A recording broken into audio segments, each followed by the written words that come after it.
Hey there, welcome back. Tonight, we're unfolding one of the Church's most mysterious chapters, a story whispered across decades, buried in envelopes, and guarded by men in white. The apparitions of Fatima began in a sunlit field, but what followed was anything but serene. 3 children claimed to see the Virgin Mary, and she gave them secrets. 2 were revealed. 1 was not. And that silence has echoed louder than the visions themselves. This isn't just a tale of saints and prophecy. It's about power, secrecy, and the uncomfortable intersection of faith and control. So, before we begin, feel free to like and subscribe, but only if these quiet, complicated histories speak to you. And tell me, where are you watching from tonight? What time is it for you right now? I always love seeing how these stories bring us together across oceans and hours.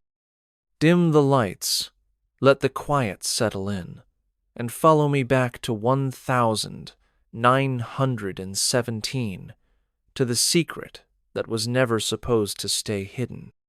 The hills of Fatima swayed gently in the breeze that morning, as if the land itself were holding its breath. It was May 13, 1917, and the Portuguese countryside lay wrapped in the calm of another ordinary day. 10-year-old Lucia dos Santos walked with her cousins, Jacinta and Francisco Marto, through the Cova da Iria, a stretch of pasture where sheep grazed quietly and prayers were whispered in rhythm with the turning of the rosary. The 3 children were small and barefoot, used to hunger, familiar with silence, and shaped by a world of simple faith. They were not prophets or mystics. They had no education in theology or visions. They were only children doing what children in Fatima did, tending animals and waiting for the sky to darken. Then the light came. It was sudden, sharp, and silent. Lucia would later describe it as brighter than the sun, though it did not burn her eyes. Above the small oak tree near where they stood, a woman appeared, clothed in radiant white. She did not announce herself with thunder or flame. She simply stood there, serene, her face sorrowful yet kind. The children stared, too stunned to speak. It was the beginning of a story that would stretch far beyond the olive groves of Portugal, a story that would bring both comfort and fear, belief and denial, and one secret that would be locked away for generations. The woman spoke little at first. She asked the children to return to the same spot on the 13th day of the following month, and she promised she would reveal more. What exactly she meant was unclear. What the children felt was something far more certain: awe, trembling, and the sense that they had just stepped into something larger than anything they had ever known. In the days that followed the first vision, the children of Fatima tried to return to normal life, but something had shifted inside them. They spoke little of what they had seen, partly because they did not yet understand it themselves and partly because they feared not being believed. Lucia, the oldest, wrestled with a burden she did not know how to carry. She had seen something sacred and radiant, yet the weight of that light pressed on her like a stone. Jacinta, more tender-hearted, became quiet, her thoughts far from the sheep and fields. Francisco, the only boy, seemed both proud and humbled, as if he had been given something too large to hold. When they finally told their families, the response was not what they had hoped for. Some adults scoffed, others scolded, and a few muttered warnings of blasphemy. Yet curiosity grew quickly. The village was small, and news traveled with a speed that no one could stop. Whispers turned to rumors, and before long, crowds began to gather. By the time June arrived, people were already making the journey to the Cova de Iria, clutching rosaries and questions, hoping to witness something divine or disprove it with their own eyes. On the 13th day of the month, as promised, the woman returned. She appeared above the oak tree, her light undimmed, her message more urgent. She asked the children to pray for peace and for the end of a terrible war. She told them that heaven had entrusted them with a mission. It was not grand, and it was not easy. It was simply to return, to pray, and to endure whatever came. The weight of this calling did not scare the children. It made them brave in a way that most adults could not understand. And though they still could not explain what they saw, something in their voices made people listen. By the time the third apparition arrived in July of 1917, the crowd at the Cova de Iria had grown into the hundreds. Many came to mock, some came to pray, but all came to see. The children had become reluctant figures of fascination. Their faces appeared in local papers, their words passed from mouth to mouth like scripture or scandal. Lucia, Jacinta, and Francisco remained composed in ways that unsettled their elders. They were not seeking attention, nor did they seem particularly pleased by the public gaze. When the radiant woman appeared again, she did not begin with comfort. She spoke of sin and punishment, of the need for reparation and prayer. Then she revealed the first two secrets. What the children saw in that moment shattered whatever innocence they had left. The first secret was a vision of hell, not as an abstraction or theological warning, but as a living, screaming reality. Beneath the earth, they saw souls falling like sparks in a fire, lost and shrieking in agony. It was more terrifying than anything they could have imagined. The second secret foretold a great war, worse than the one already engulfing Europe, if people did not turn back to God. She warned of Russia's rise, of its role in spreading terror, atheism, and the loss of faith across the world. But the most mysterious message was still to come. The woman promised a third secret, a final revelation that would be told at a later time. Lucia would become its guardian, entrusted to remember and write it down, though not yet to speak it.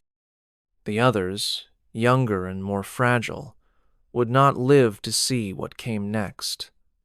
What had begun as a simple vision now stretched across borders, nations, and time itself.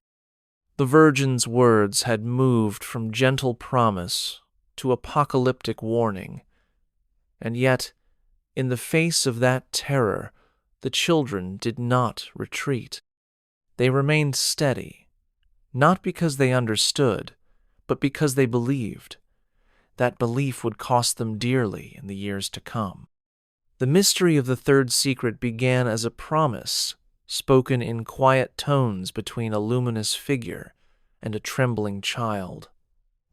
But it would soon become a question that reached the highest levels of the Catholic Church. After the vision in July, Lucia carried the weight of knowledge she could not share. Francisco and Jacinta would die within just a few years, both succumbing to the influenza pandemic that swept through Europe in waves, just as the radiant woman had foretold. Lucia, left behind, was sent to a convent, hidden away from the public eye. There, she was instructed to obey, to pray, and most of all, to remain silent. Years passed. The world changed. Nations fell. Wars rose again. And yet, the third secret remained locked inside Lucia's memory, like a sealed chamber, inaccessible and unspoken. When asked, she would only say that the Virgin did not permit her to reveal it yet. In 1944, under orders from her bishop, she finally wrote it down, placing the message in an envelope and sealing it with the instruction that it should not be opened until 1960, or until the Pope deemed it appropriate. The reasons for the date were never explained. Some believed that by 1960 the world would be ready. Others feared the opposite, that what was inside was so disturbing that it could not be spoken aloud.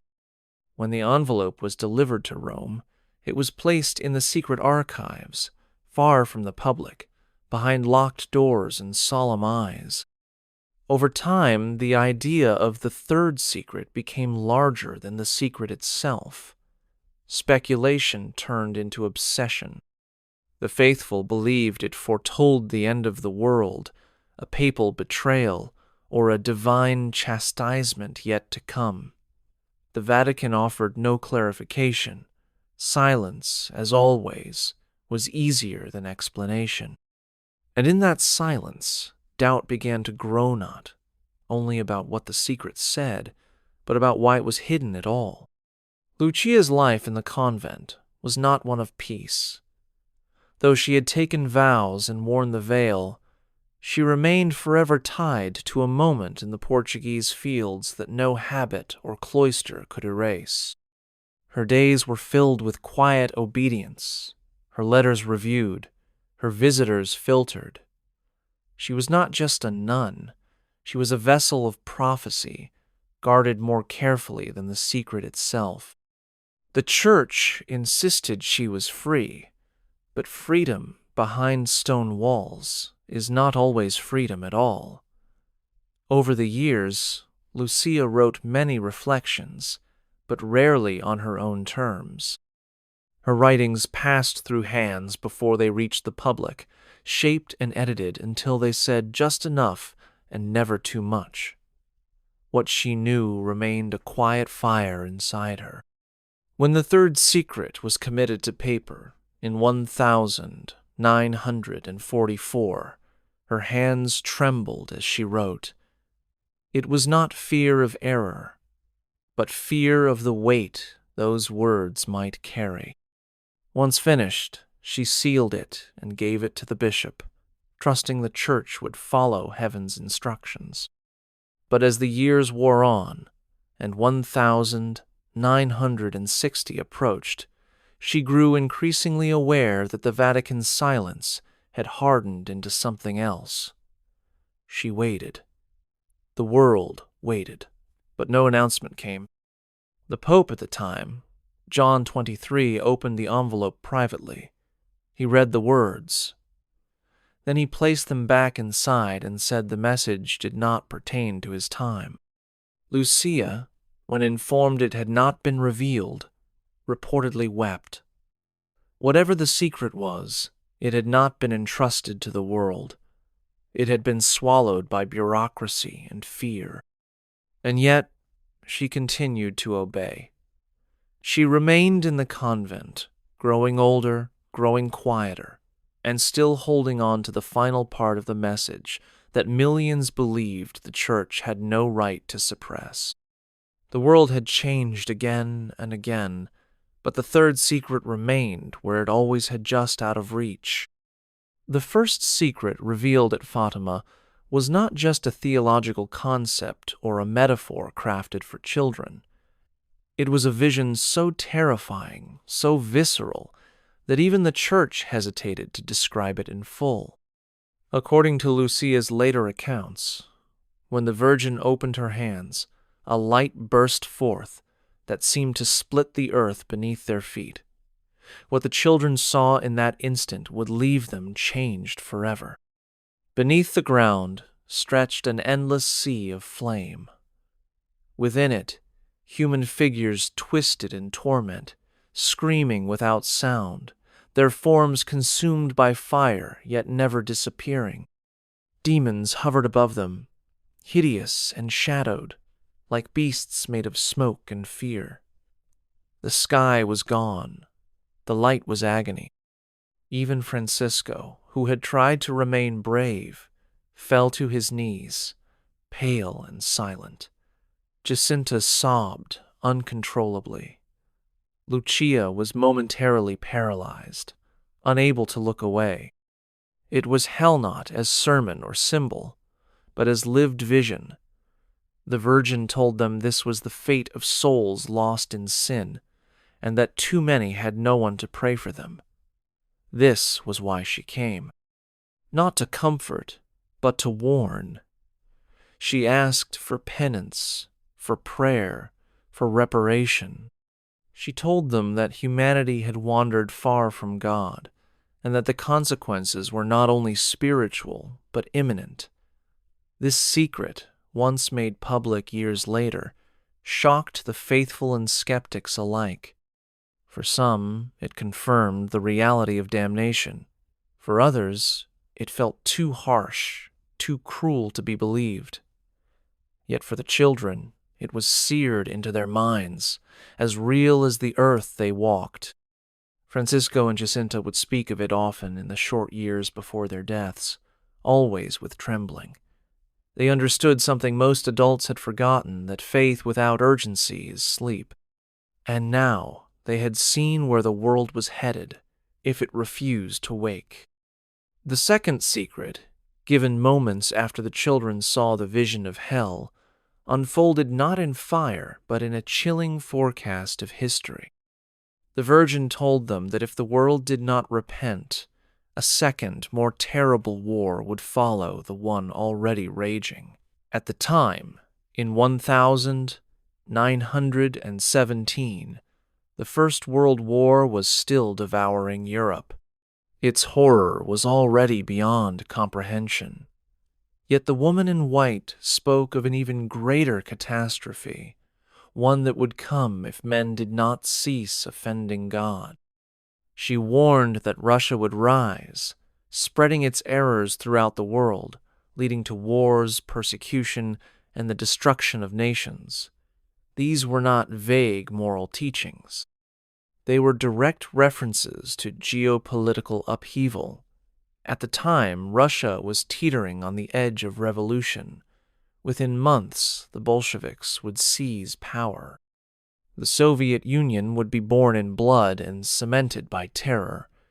The Virgin asked that Russia be consecrated to her Immaculate Heart, and that the faithful pray the Rosary daily to prevent the coming destruction. She promised that if this was done, peace would follow. If not, entire countries would disappear. For decades, this part of the message was interpreted both literally and spiritually. Some saw in it a condemnation of atheistic communism. Others believed it was a broader warning about mankind's hunger for control and its rejection of the sacred. Either way, the timeline was disturbingly accurate. Within a generation, Hitler would rise. World War II would begin. Stalin's shadow would fall across Eastern Europe. Lucia would later confirm that the Second War and Russia's ascent were precisely what the lady had described. Yet what disturbed many more was not the accuracy of the prophesied, was the sense that someone in heaven had known all along and offered humanity a choice it had not taken. The second secret left no room for comfort. It told of consequences, not in eternity, but in blood-soaked years the children would not live to see.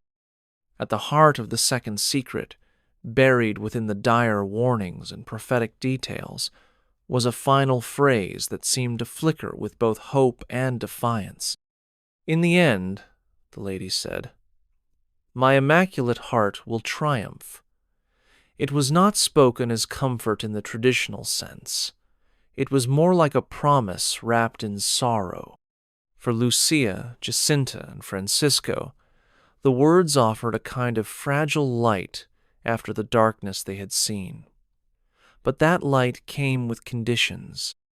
The Virgin made it clear that peace would only come if the Pope, in union with all the bishops of the world, consecrated Russia to her Immaculate Heart. It was not a suggestion, it was an instruction. And yet, for reasons never made entirely clear, it would take the Vatican decades to even attempt it. That delay cast a long shadow over the promise itself. Was heaven's offer rejected? Was it misunderstood? Or was it simply buried under layers of fear, politics, and uncertainty? Lucia held fast to the idea that this triumph would one day come, but she also warned that the time leading up to it would be marked by suffering, by martyrdom, and by the apparent failure of the good. The children were never told when this triumph would happen. They were only told that it would, eventually. But the path to that moment would not be gentle.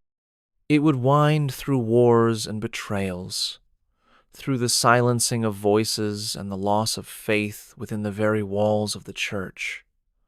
For many who read The Secret years later, the line about triumph became a paradox. How can the heart of peace win while the world burns? How can victory exist alongside silence and suppression? The answers were never given. Only the words remained, standing like a quiet monument in the fog, waiting to be fulfilled or forgotten. As the years wore on, and the world reshaped itself after war and revolution, the Church found itself holding a secret it did not know how to release.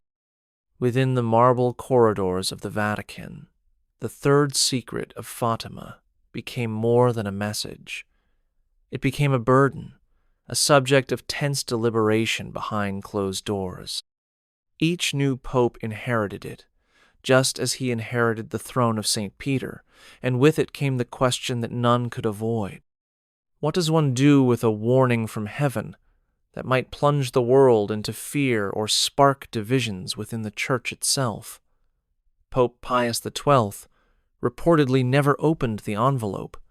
Pope John XXIII did. In 1959, he read it, prayed in silence, and placed it back in its container.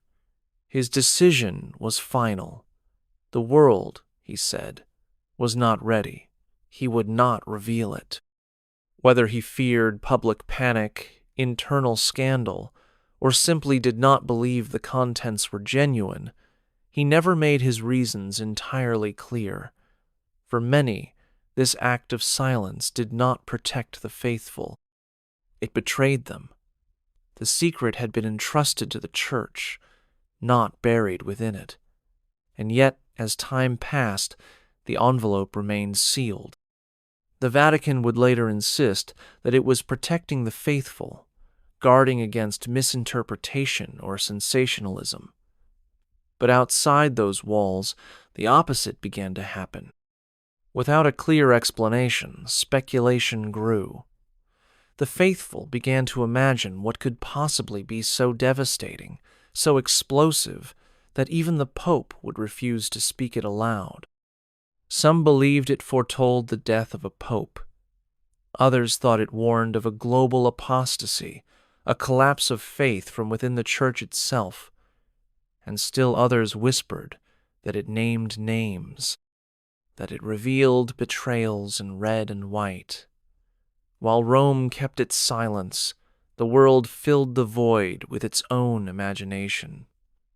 And the more the Vatican said nothing, the louder the silence became. The year 1960 was not chosen at random. According to multiple accounts, including Lucia's own writings, that was the moment the third secret was meant to be revealed. She never gave a reason for the timing, only that the Virgin had specified it. By then, Jacinta and Francisco were long gone, buried beneath white stone markers in Fatima. Lucia remained in the convent, older now, but still carrying the memory of the light, the fear and the voice that had told her to write it all down.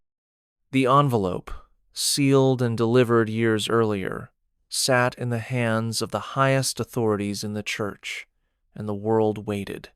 When 1,960 arrived, Catholics around the globe looked to Rome. There was anticipation, even dread, but mostly hope.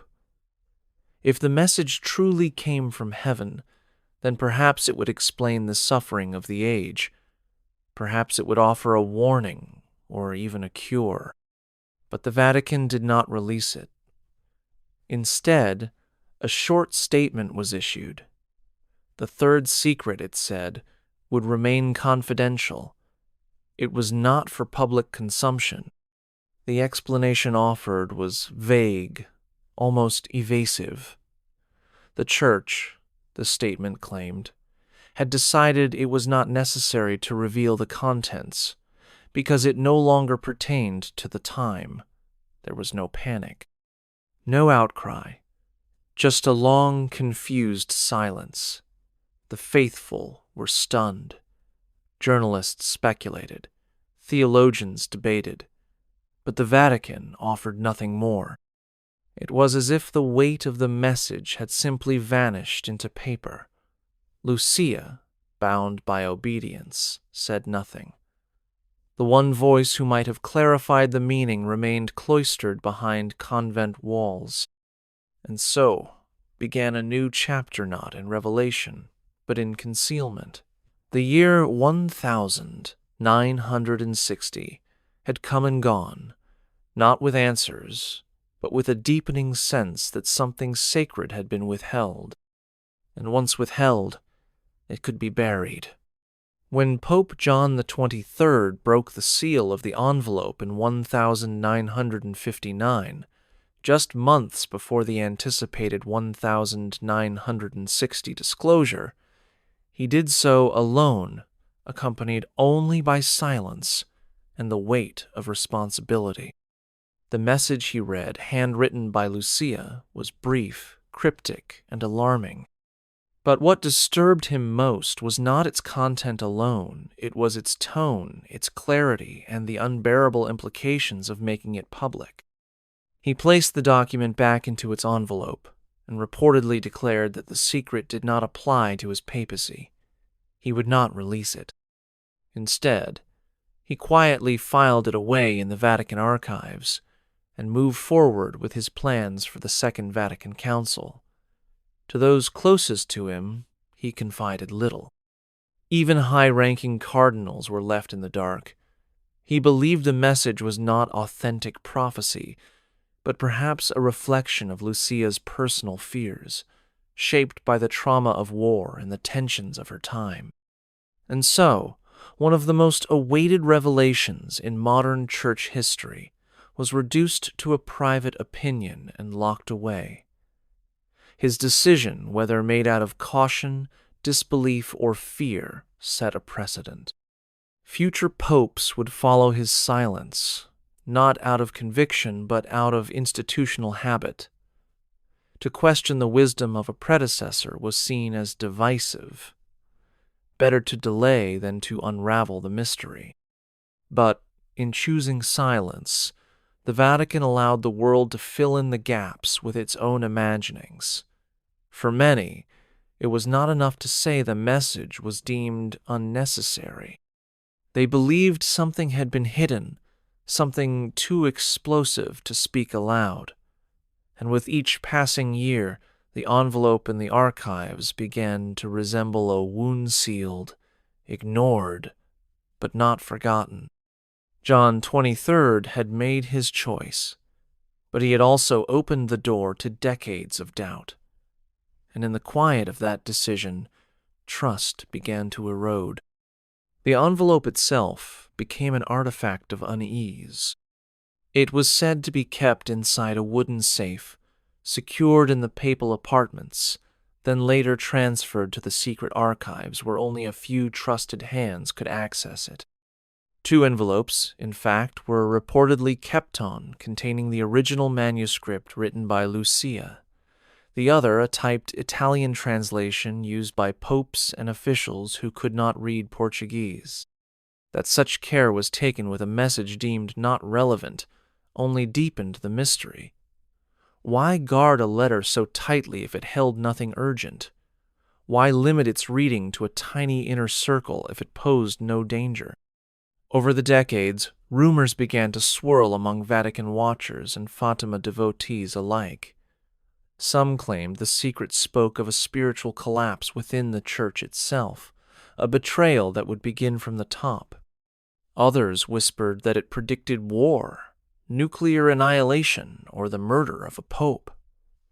In every theory, one detail remained consistent: the belief that the full contents of the secret had never been made public.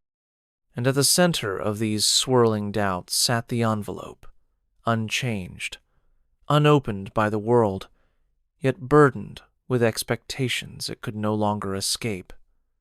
For each new pope, it became a rite of passage. To read the third secret was to inherit not just a document, but a dilemma, reveal it and risk chaos, suppress it and invite suspicion. Even those within the Curia reportedly disagreed about what should be done. Some argued it must be revealed in obedience to the Virgin's command. Others insisted it was a private revelation, not binding upon the Church. Yet as time passed, the secret did not fade, it sharpened. It became not just a message, but a mirror, reflecting how far the Church might go to protect itself, even from heaven's own voice. And all the while, the envelope remained, waiting in its darkness. Jacinta and Francisco did not live long enough to see the arguments, the silence, or the politicization that would surround the secret they helped receive. Their lives were brief, marked by illness and quiet suffering. Both children fell ill in the aftermath of the 1,918 influenza pandemic that swept through Europe in the wake of the war. Francisco, always the more withdrawn of the two, seemed to accept his fate without resistance. He spent his final months in prayer, often asking to be left alone so he could console God, a phrase that baffled the adults around him but echoed something deeper, something sacred. He died in April 1919, at the age of 11. Jacinta lived a little longer. Her suffering was more visible. Her condition worsened slowly and painfully, marked by hospital stays, isolation, and a creeping sense that she had been chosen not just to see, but to bear witness. Before her death in February 1920, at just 9 years old, she confided visions and impressions she had received beyond the initial apparitions, fragments of prophecy, images of war, of priests falling away from grace, of the church covered in shadow. These were not official secrets, not written down in the same formal way, but they lingered in the recollections of those who cared for her. After her death, rumors of her sanctity spread quickly. Lucia would later say that Jacinta had understood things far beyond her years, as if the weight of the secret had burned more deeply into her. Their early deaths were seen by some as further proof of the Virgin's prophecy. But others wondered if it was too convenient, 2 witnesses silenced by sickness, leaving only one voice to speak for the vision. Whether divinely ordained or tragically coincidental, the deaths of Jacinta and Francisco marked the end of the public phase of the apparitions. What remained was Lucia, alone with the secret, and a church that seemed increasingly unsure of what to do with it. Lucia's silence was not her own. After the deaths of Jacinta and Francisco, she became the sole bearer of a message the world was desperate to understand, and the church was determined to control. She entered religious life first with the Sisters of St. Dorothy, and later, more permanently, with the Carmelite nuns in Coimbra. Her existence narrowed into cloistered halls, quiet prayer, and carefully monitored communication. Letters she sent were screened. Interviews were rare and always arranged through ecclesiastical channels.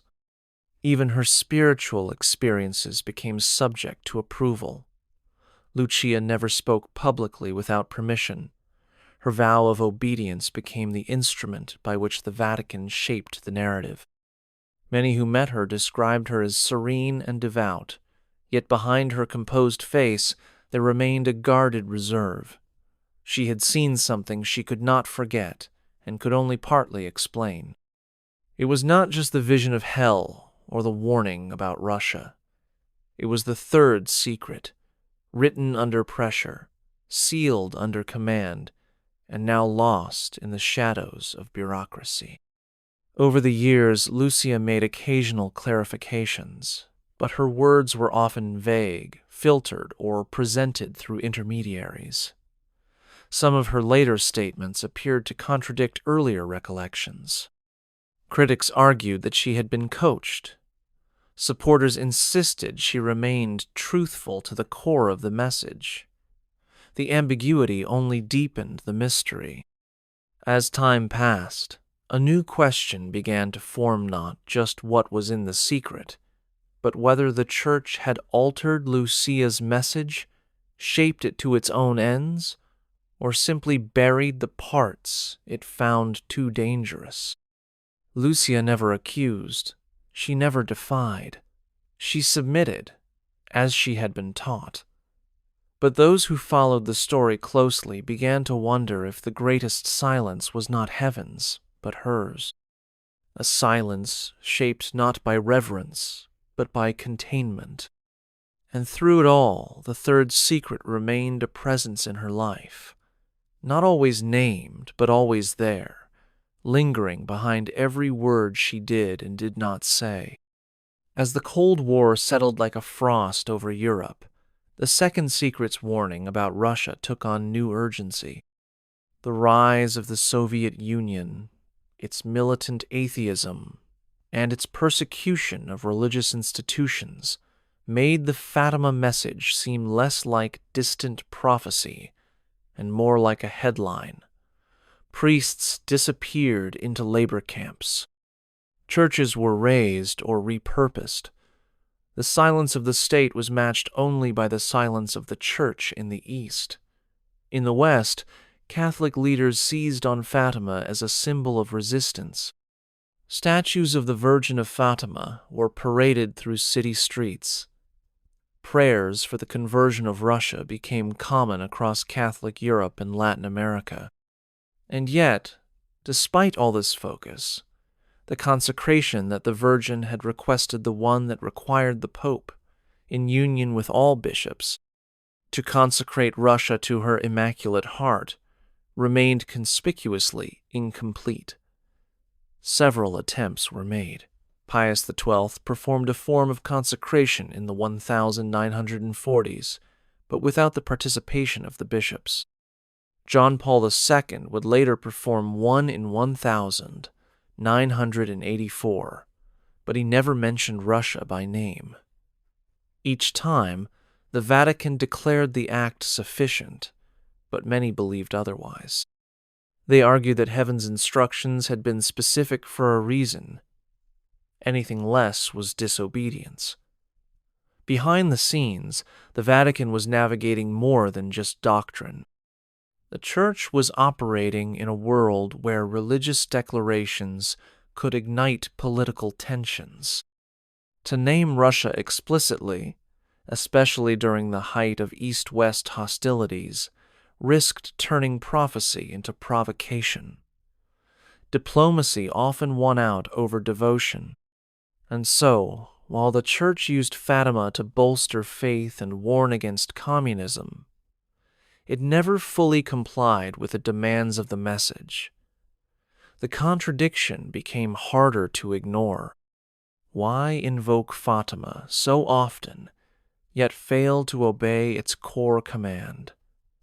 For many, this hesitancy revealed the Church's deeper struggle not just with prophecy, but with power. The third secret remained sealed, and Russia remained unconsecrated. The stage was set, and the silence was growing heavier. Whispers began to circulate in the late 20th century that the third secret was not simply a vision of violence or a general warning about war and atheism. According to those closest to the inner workings of the Vatican, the secret contained something far more unsettling an indictment. It was not a message directed solely at nations or political systems, but at the Church itself. The idea was as radical as it was dangerous. That a message from the Virgin Mary, conveyed through a 10-year-old girl in a remote Portuguese field, could contain a judgment against the very institution tasked with protecting it. Some who claimed knowledge of the secret said it spoke of a future where the faith would be betrayed from within, where cardinals would oppose cardinals, bishops against bishops, and where the smoke of confusion would enter even the highest offices of the Church. These were not the words the faithful were accustomed to hearing. They were dark, divisive, and laced with dread. Yet the more the Vatican resisted disclosure, the more plausible such interpretations became. In 1984, Cardinal Joseph Ratzinger, who would later become Pope Benedict XVI, admitted he had read the secret. He confirmed that it was deeply disturbing, and that publishing it could lead to sensationalism or misunderstanding. He would not reveal its contents, but hinted that it had to do with dangers to the faith itself. That one sentence fueled an entire generation of speculation. Could the third secret predict a spiritual apostasy? A future where the Church no longer resembled the faith it was meant to protect.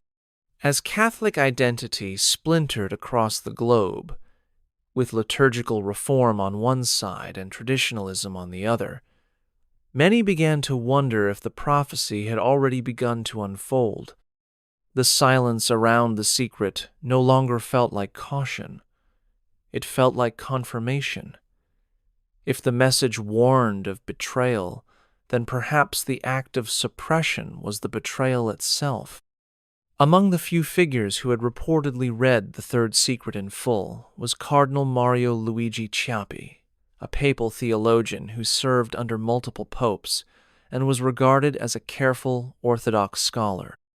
In a private letter that later circulated among Fatima researchers, he allegedly made a startling claim that the third secret revealed that the great apostasy in the Church will begin at the top. The phrase was brief, but its implications were seismic. Apostasy did not mean mere heresy or doctrinal confusion. It meant a total falling away from the faith, a rupture so profound that even those entrusted with leading the faithful would be implicated. If true, it would explain the Vatican's hesitation. How does a pope announce to the world that the gravest threat to Catholicism may one day come from within the Church itself? The idea that future popes or high-ranking clergy could betray the gospel was not something easily absorbed into sermons or catechism classes. It was the kind of warning that could divide the Church even as it tried to heal from past wounds. The statement attributed to Ciappi was never officially confirmed, and he did not clarify it before his death. Yet it entered the bloodstream of Fatima discussions like a silent virus. Those already skeptical of the Vatican's handling of the apparitions took it as proof that the worst parts of the secret had been concealed. Others dismissed it as a misinterpretation or an exaggeration of offhand remarks. But the damage was done. The claim lingered in the air, unrefuted, unresolved, and strangely consistent with other testimonies. Lucia had once described the Virgin's final message as involving a diabolical disorientation of souls. Now, in this brief but terrifying phrase, was the possibility that the disorientation would come not from outside the church, but from its own heights. And if that were true, then perhaps silence had become the Vatican's last defense against self-incrimination. In 1978, Albino Luciani was elected pope and took the name John Paul I. Known for his humility and warmth, he was a breath of fresh air in a church still reeling from the changes of the Second Vatican Council and struggling to navigate the tensions of the modern world. But behind the public charm was a man who had long taken an interest in Fatima and its secrets. According to several accounts, Pope John Paul I requested access to the third secret immediately after his election. Those closest to him claimed he was deeply troubled by what he read. Some say he began making plans to act upon it, to speak more openly, or perhaps to fulfill the long-delayed consecration of Russia exactly as requested. Whatever his intentions were, he never had the chance to see them through. Just 33 days after his election, Pope John Paul I was found dead in his bed, the victim of what was officially deemed a heart attack. The Vatican offered few details. No autopsy was performed. No definitive medical explanation was given. The suddenness of his death, combined with his known interest in reform, created a vacuum that was quickly filled with speculation. Had he been silenced? Was there a connection between the secret and his untimely passing? The Church dismissed such theories as baseless. Yet among the faithful who had followed the trail of Fatima for decades, the timing was too coincidental to ignore. Here was a pope who may have wanted to speak the unspeakable, a pope who seemed ready to lift the veil, and then he was gone. His successor, John Paul II, would also turn his gaze toward Fatima, but in a different way and with more caution. For those who believe the secret holds warnings of internal betrayal, John Paul I remains a symbol of what could have been a gentleman who may have tried to tell the truth, only to be overtaken by a silence larger than himself. When Karol Wojtyła became Pope John Paul II in 1978, he inherited not only the mantle of Peter, but the burden of a message that had grown heavier with time. Unlike his predecessors, John Paul II did not shy away from Fatima. In fact, he embraced it with a kind of fierce devotion. He credited the Virgin of Fatima with saving his life after the assassination attempt in St. Peter's Square on May 13, 1981, exactly 64 years to the day after the first apparition. The bullet that struck him was later placed in the crown of the Fatima statue in Portugal, a gesture that bound his papacy to the mystery in a way no other pope had done. But despite his visible devotion, John Paul II did not immediately disclose the third secret. He read it, he prayed over it, and he chose, like the others before him, to keep it hidden. The assassination attempt, however, changed something. The parallels between the shooting and the contents of the secret were too strong to ignore. Years later, when the Vatican finally released what it claimed was the complete text of the third secret, it described a bishop in white walking through a devastated city, stepping over corpses, only to be gunned down alongside other clergy. The imagery matched the Pope's near-death experience closely, but the faithful were divided. Some accepted the release as genuine. Others believed it was only part of the truth or worse, a carefully edited version meant to diffuse decades of speculation. If John Paul II truly believed the prophecy pointed to his assassination, then what did that say about the rest of the message? Why wait nearly 20 years to reveal it? Why continue to avoid naming Russia in the consecration? His silence raised as many questions as his actions did. He had lived through war, communism, and the Cold War's end. He had faced bullets and ideology, but even he, a pope shaped by suffering, chose to veil part of the story. Fatima had not just shaped his life, it had bound his conscience. When the Vatican finally released the third secret to the public in the year 2000, it was presented with ceremony, clarity, and what seemed like finality. Cardinal Angelo Sodano introduced the text with the announcement that the prophecy had been fulfilled. The vision of a bishop dressed in white who falls under gunfire was, according to him, a symbolic representation of the assassination attempt on John Paul II in 1981. The world watched as the once silent envelope was opened, and a page written in Lucia's careful hand was displayed.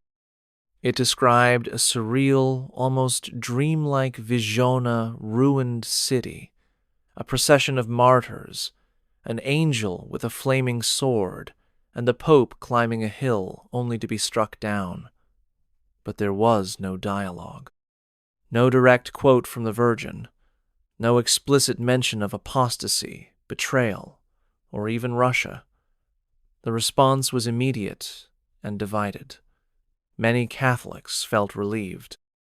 After decades of speculation and tension, the mystery had been solved, but others felt something was missing. It was not the content alone, it was the tone, the absence of urgency, the lack of direct explanation. For a prophecy that had once been described as too shocking for public release, the final text seemed strangely muted. Skeptics pointed out that Lucia had once said the secret was to be released in 1960 because it would be clearer then. How could a symbolic vision of an assassination attempt decades later have anything to do with 1960? Even Cardinal Ratzinger, in his accompanying theological commentary, admitted the vision was open to interpretation. That ambiguity only deepened the suspicion.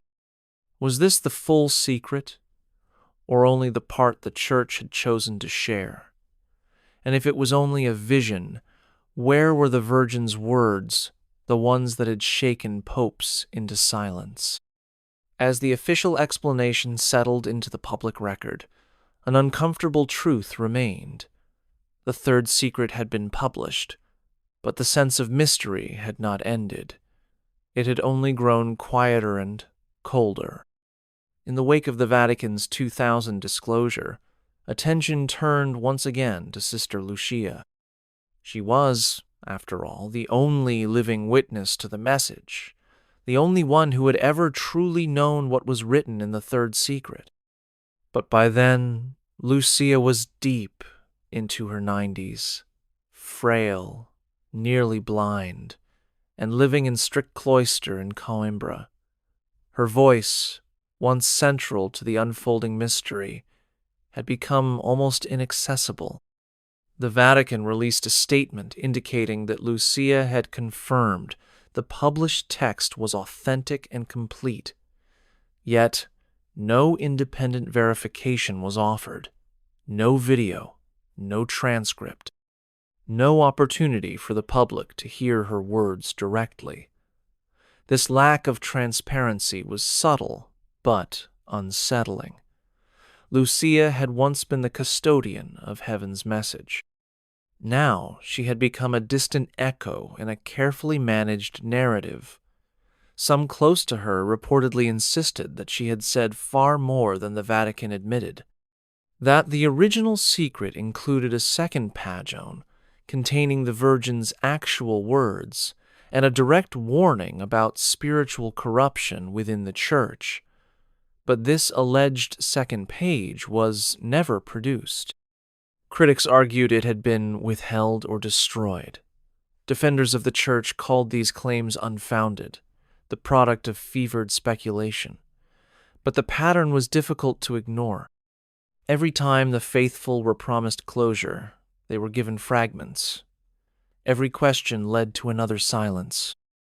And Sister Lucia, the only one who could have clarified everything, remained increasingly out of reach. Her last years passed quietly, her public statements rare, brief, and always filtered through church authorities. Whether this was her wish or the result of institutional control, no one could say for sure. What remained was the sense that even after the secret had been revealed, the heart of the message was still missing.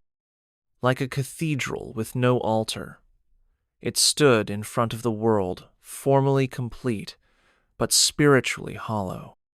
The idea that there might be a missing portion of the third secreta's second sheet, a hidden paragraph, a suppressed message became more than just rumor.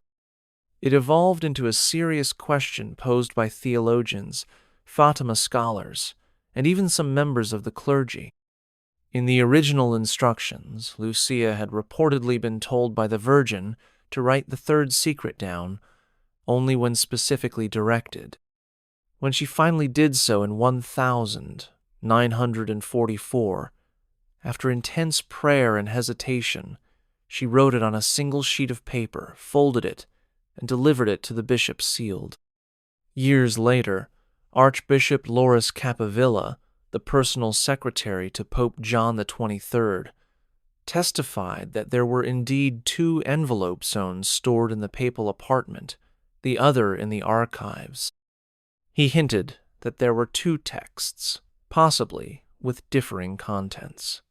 This claim stood in quiet opposition to the Vatican's official position that only one text existed and had now been published in full. The contradiction was never resolved. It was not flatly denied and left to fade beneath layers of bureaucratic distance. Cardinal Bertone, the Vatican official who presented the third secret to the world, insisted repeatedly that no part of the secret remained unrevealed. But his televised interviews were strangely incomplete. When pressed, he offered vague assurances, but no hard proof. In a now famous 2007 interview, journalist Antonio Socci accused the Vatican of withholding part of the secret and suggested that the real message had been deemed too damaging to disclose. Bertone responded with indignation, but again without evidence. The debate lingered. It wasn't a question of conspiracy for its own sake. It was a matter of trust whether the institution that claimed to safeguard the truth had chosen instead to curate it. For many faithful, the idea of a hidden page symbolized something larger, that the Church had once received a word from heaven and, in fear or pride, decided the people could not be trusted to hear it.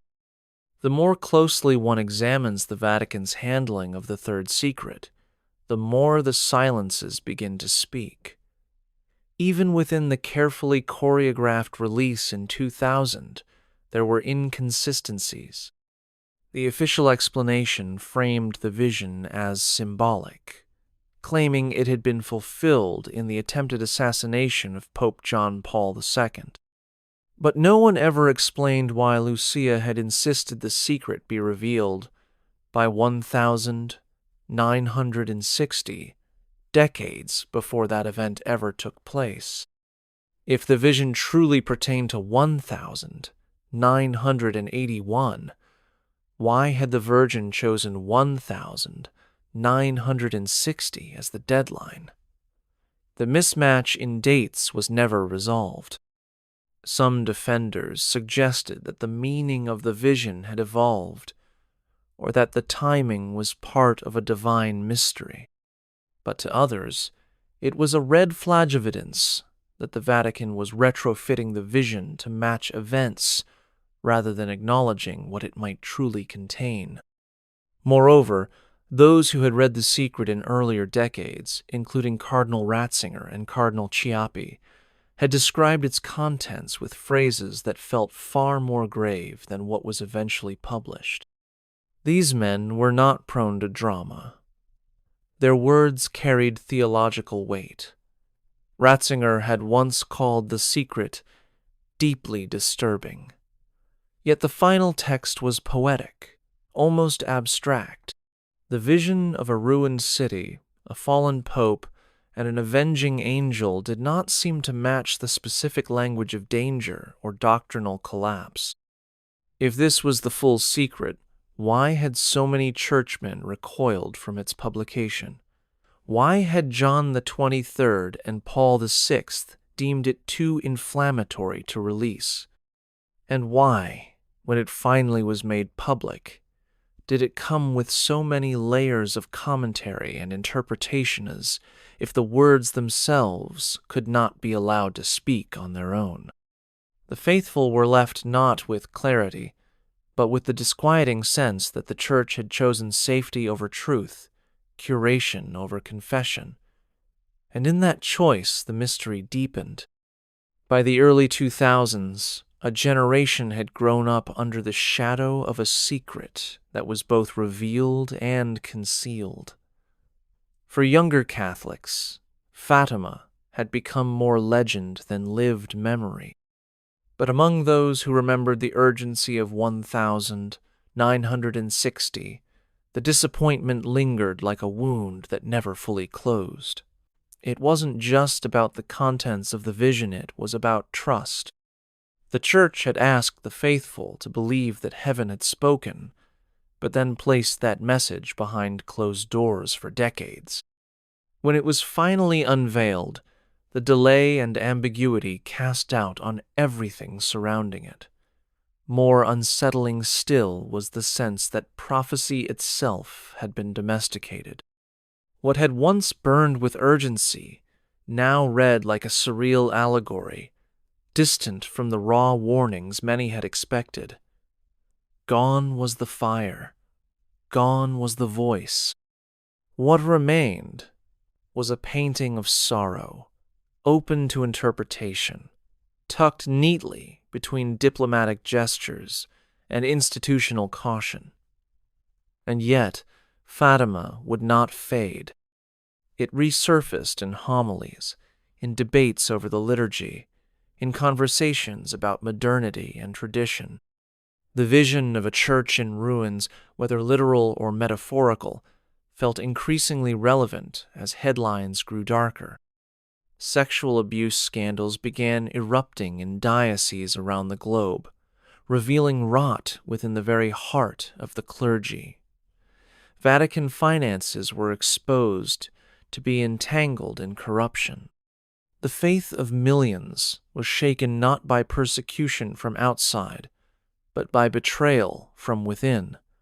Suddenly, the idea of a hidden prophecy about a church in crisis no longer seemed remote. It felt eerily present. And those who had once speculated about the Third Secret's warning now asked a new question. Had the prophecy already been fulfilled, not in a moment, but in a slow collapse? A descent not marked by gunfire, but by silence, cover-up, and complicity. The Church had hoped to put the mystery to rest, but the world it now faced seemed to echo the warning louder than ever. As time moved on and papacies changed, the Church's relationship with prophecy became more cautious, more reserved. The age of mystical warnings and Marian visitations began to feel like a relic of an earlier century. In press conferences and public statements, Vatican officials emphasized that Fatima's importance lay in its call to prayer and repentance in apocalyptic speculation. Yet the faithful could not unsee what had already been burned into collective memory. The third secret was never simply about a vision, it was about an unmet expectation, a story paused mid-sentence, a wound kept just beneath the surface. Pilgrims still flocked to the Cova da Iria, kneeling in silence before the statue of Our Lady. Candles flickered. Rosaries were whispered. Even in the face of ambiguity, devotion endured. And that was perhaps the most perplexing part of the mystery knot, that the Church may have withheld something, but that so many continued to believe, in spite of it.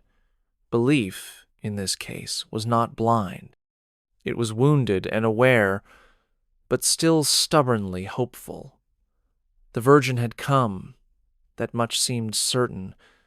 Children had witnessed something that changed them. A message had been given, and it had unsettled even the most powerful men in Rome. And yet, the full meaning of that message was still unknown. The Church had tried to control the narrative, but the narrative refused to stay contained. It slipped into the prayers of the laity, into the doubts of priests, into the quiet conversations among those who still sensed something unfinished. Even as Church officials insisted that Fatima was a closed chapter, its pages continued to turn. Each new crisis, each scandal, each whisper of division seemed to echo the possibility that the warning had not been heeded. And so Fatima lived not as a solved riddle, but as a mirror the Church still hesitated to look into fully, for fear of what it might finally see staring back. Among those who never accepted the Vatican's official version were voices from inside the Church itself, priests, theologians, even a few bishops who spoke carefully but clearly. They did not claim rebellion. They did not seek to embarrass the hierarchy. But they did raise a question that refused to go away. If the third secret had truly been revealed in full, why did it feel incomplete? Father Paul Kramer, a scholar and staunch defender of the traditional interpretation, argued that the real secret had never been shown to the world.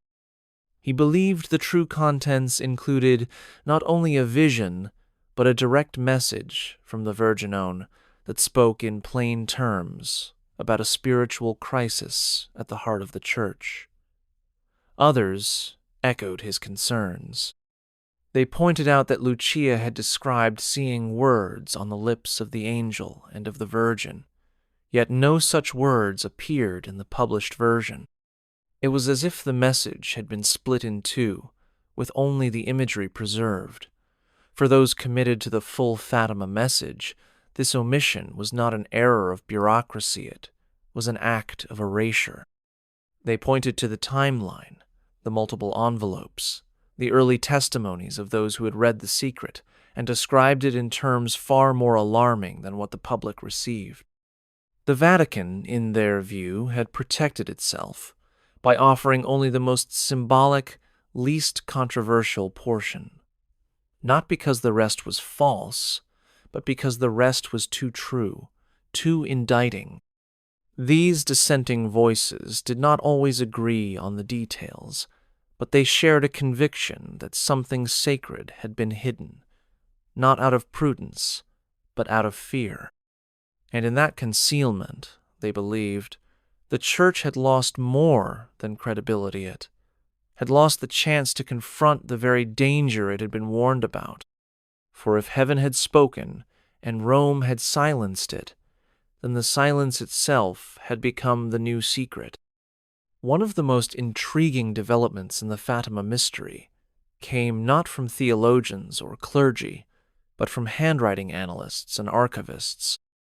A careful examination of Lucia's writing style in the released version of the Third Secret led some researchers to notice a difference. Lucia's earlier documents, letters, diary entries, and even the first two secrets were written in longhand, filling the page with expressive sentences and devotional clarity. But the Third Secret as presented by the Vatican, was strikingly brief. It lacked the narrative flow of her usual writing and was written on a single small page. No one doubted the handwriting was hers, but was it the only page she had written? Why would such a monumental message, held back for decades and withheld by popes, contain no direct words from the Virgin Mary?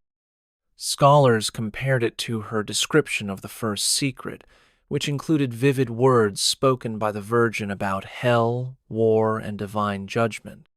Why, then, would the third secret be only a vision, silent and symbolic? Some began to suspect that there were two documents, one describing the vision, and another containing the interpretation or the spoken message of the Virgin. This theory was supported by earlier testimonies that hinted at two texts being held in separate locations within the Vatican. One was folded simply, the other inside a sealed envelope. If true, it suggested that the vision had been shared, but the interpretation, the part that mattered most, had been suppressed. And that suppression would not be out of character for a Vatican still reeling from internal crises and the challenge of modernity.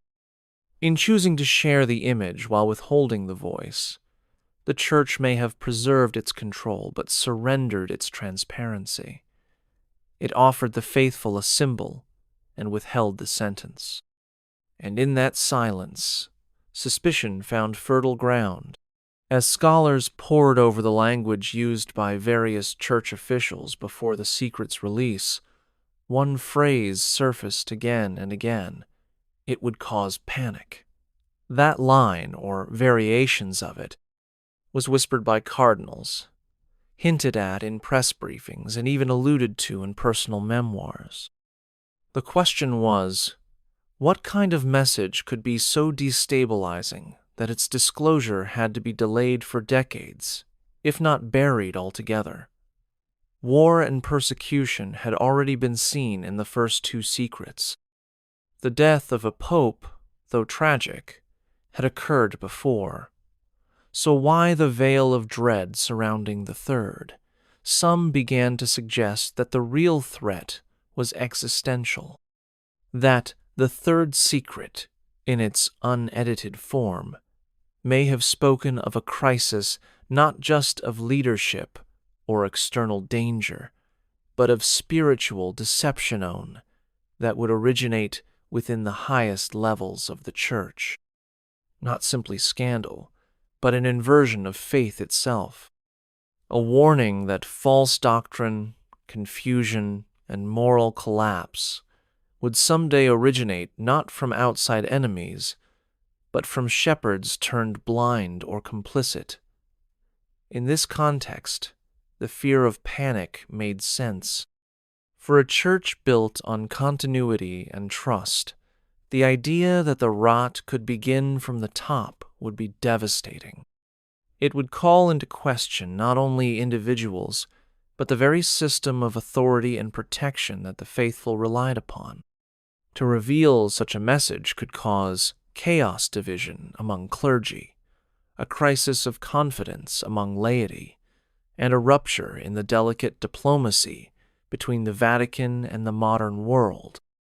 And yet, the act of suppressing it created a different kind of panic, a quieter one, a lingering suspicion that something was being hidden not to protect the faithful, but to preserve the institution. In trying to avoid a storm, the Church may have sown the seeds of a deeper, longer crisis zone defined not by confrontation, but by eroded trust and questions that would not die. While the faithful debated what had or hadn't been revealed, the spiritual weight of Fatima remained unchanged. Pilgrimages to the sanctuary in Portugal did not dwindle. On the contrary, they increased. Millions continued to make the journey, many with no interest in controversy or theological debate. They came with candles, photos of loved ones, and whispered prayers. In this, Fatima remained what it had always been, a place where heaven once touched earth. But just beneath the serenity of devotion, something restless stirred. It was the sense that the sacred had been entangled with secrecy, that divine warning had been translated into institutional caution. This tension was nowhere more visible than in the face of Sister Lucia. In every photo from her final years, she appears serene but distant, her eyes thoughtful, guarded. Those who visited her remarked on her gentleness, but also on how carefully she spoke about the third secret. It was as if she had learned, long ago, to walk the line between obedience and inner knowledge. Some who believed in the unrevealed portion of the secret suggested that Lucia had made a vow not to speak unless permitted by the Vatican. If so, then even the final witness had been bound by silence. But what she could not say, the world continued to imagine. As the Church faced new scandals, new divisions, and new moral crises, the echoes of that silenced voice became louder. Whether in whispers about modernism, confusion over doctrine, or unease with the direction of leadership, many sensed that the Church was walking through a kind of foregone that had long been foretold. The message of Fatima was never meant to be decorative. It was, at its heart, a cry of warning. And as the world changed, and the Church changed with it, the fear remained that the warning had not been heeded, that a page had been turned too quickly, and that the most important part of the message was still waiting to be read aloud. The question of what exactly the third secret contained may never receive a definitive answer, but its legacy has outlived even its silence. It has become more than a prophecy. It has become a parable about power, about what happens when divine messages are received by flawed institutions and when the urgency of heaven meets the caution of Rome. In many ways, Fatima is a mirror held up to the Church's deepest anxieties. On one side, a plea for repentance, sacrifice, and the triumph of the Immaculate Heart. On the other, bureaucracy, delay, and fear of upheaval. That tension has always existed within the Church, but Fatima made it visible. Never before had a single piece of paper carried so much weight, not just because of what it might say, but because of who chose to guard it, interpret it, and ultimately limit its reach. The secret, then, is not only about content, it is about control. And that may be the most enduring lesson of all. For every age, the Church has received warnings from prophets, saints, and visionaries. Sometimes it responded with reform. Sometimes it responded with suppression. Fatima stands at the crossroads of those two instincts. It offered a message of love and terror, grace and judgment, and placed it into the hands of a hierarchy that did not know what to do with it. Decades later, we are still feeling the effects of that uncertainty. We live in a time where faith is fractured, trust is thin, and truth is too often filtered through politics and caution. The third secret, in this sense, remains prophetic not because of what was revealed, but because of what was withheld. In the space left by that silence, generations have filled in their own fears, their own hopes, and their own longing for a church that listens not only to history, but to heaven. By the early 21st century, a strange irony had taken hold. The more the Vatican insisted that the third secret had been fully revealed, the more believers searched for what might still be hidden. It was not simply a matter of curiosity, it was about resonance. The official version, with its vision of martyrdom and symbolic ruin, didn't match the reality that many Catholics were now living. Scandals broke like waves across continents. Parishes closed. Clergy stood trial. What had once been whispered in prophetic tones now played out in courtrooms and news cycles. And so, people returned to Fatima, not as tourists of mystery, but as pilgrims of wounded belief. The idea of a church besieged, not by armies, but by its own sins, began to feel less like speculation and more like confession. In this atmosphere, the third secret took on new dimensions.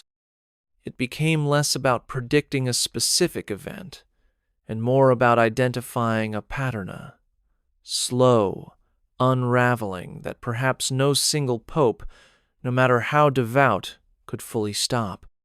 As these spiritual storms gathered, voices emerged calling for a second look at the message. Some were lay theologians. Others were priests who had quietly dedicated their lives to studying Marian apparitions.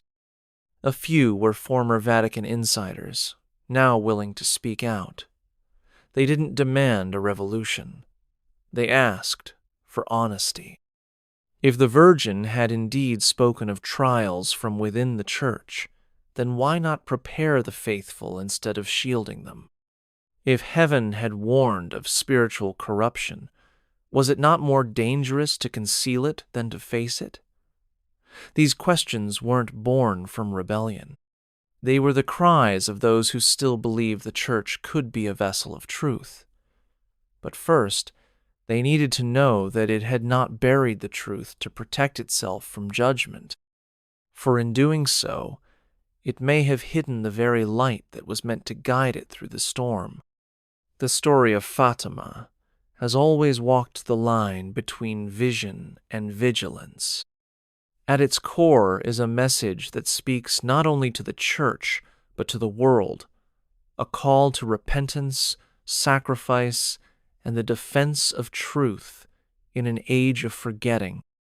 But that message, once wrapped in urgency and fire, has over time become entangled in bureaucracy, filtered through press conferences, and diluted by polite summaries. What began as a child's encounter with the divine has ended, for many, as a public relations dilemma. The third secret became a battleground not just of content, but of trust who controls sacred memory and who decides what the faithful are allowed to know. Within the Church, that tension has never fully resolved.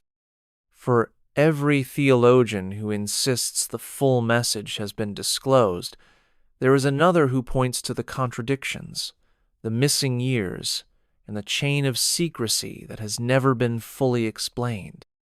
Even now, internal divisions continue. Some see the secret as symbolic, a spiritual warning that has already played out in history.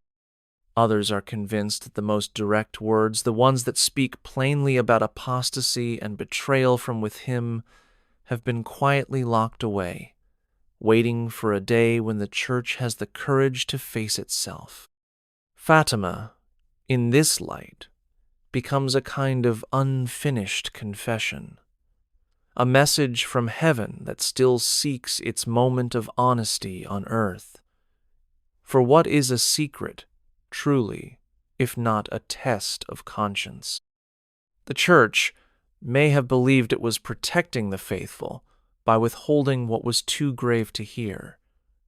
But perhaps the greater danger lies not in the message, but in the decision to silence it.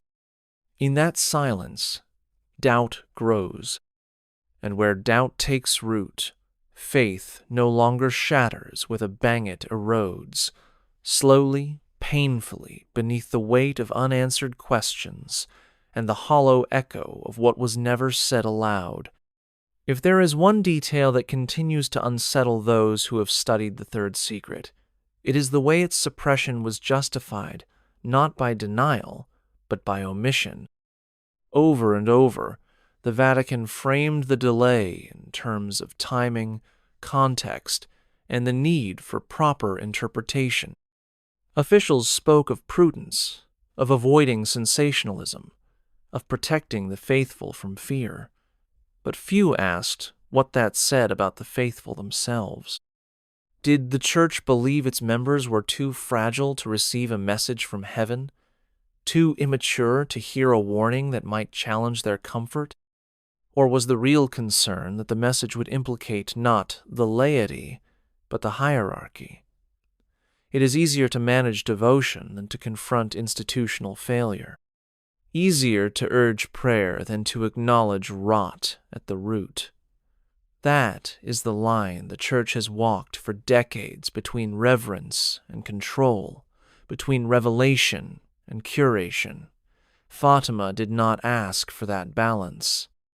It asked for courage. The courage to face divine criticism and act upon it.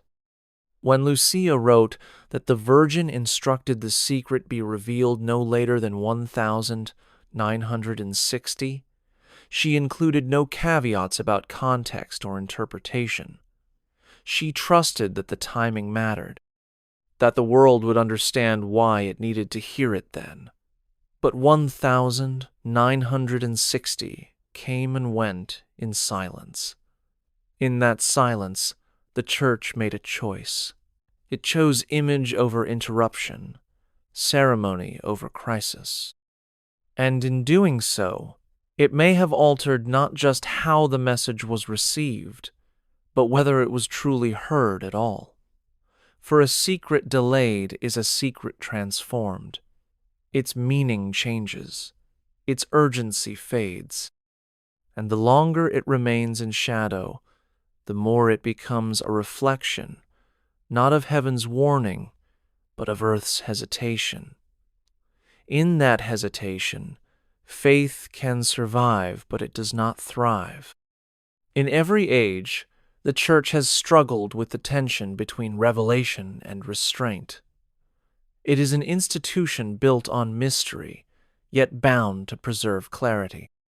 But in the case of Fatima, that balance tipped too far into secrecy. Those who supported the withholding of the third secret often claimed it was done out of pastoral concern that releasing a deeply disturbing message might damage the faith of millions. But history shows that the faithful are not as fragile as feared. They have endured plagues, wars, persecutions, and betrayals far worse than any vision. What they cannot endure is confusion without honesty. And Fatima, once so sharp in its call to repentance, was slowly dulled by decades of ecclesial indecision. That dulled edge did not wound the enemies of faith. It wounded the faithful. It created a culture where questions were answered with ambiguity, and where transparency came only after pressure, not trust. The Church had been handed a message with thunder in it. Instead of letting the thunder roll, it tried to soften the sound. Yet thunder withheld does not cease it, simply returns louder when the storm arrives. And as the world entered an era of division and disillusionment, that storm came. Scandals shattered the illusion of moral certainty. Congregations shrank. Vocations withered. And through it all, the question remained, had the Church ignored a prophecy that was meant to prepare it for this very unraveling? If the third secret contained a call to confront internal decay, then its suppression was more than a misstep. It was a refusal to act in time. And that refusal, however well-intentioned, carried consequences that echoed far beyond the walls of the Vatican. For when the sacred is hidden too long, it begins to resemble something else. Entirely, something guarded, controlled, and no longer aflame with the truth that once set it apart.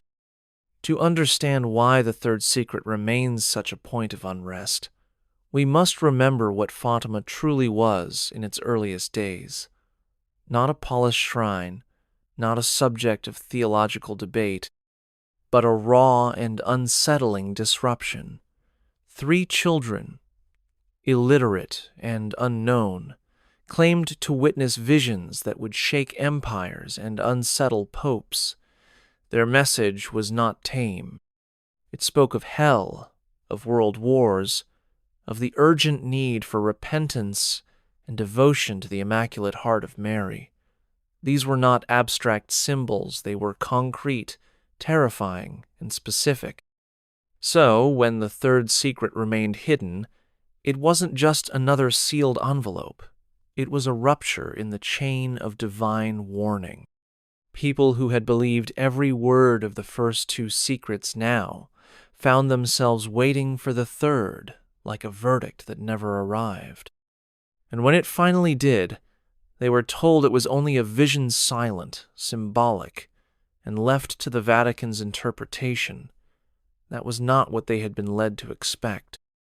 It wasn't what Lucia had described in interviews decades earlier, when she said the secret would be clearer in 1960 and would speak more directly to its time. What arrived instead was a text, stripped of voice, wrapped in commentary, and disconnected from the immediacy that had once defined the apparitions. The faithful felt this loss, even if they could not name it. They lit candles anyway. They prayed anyway.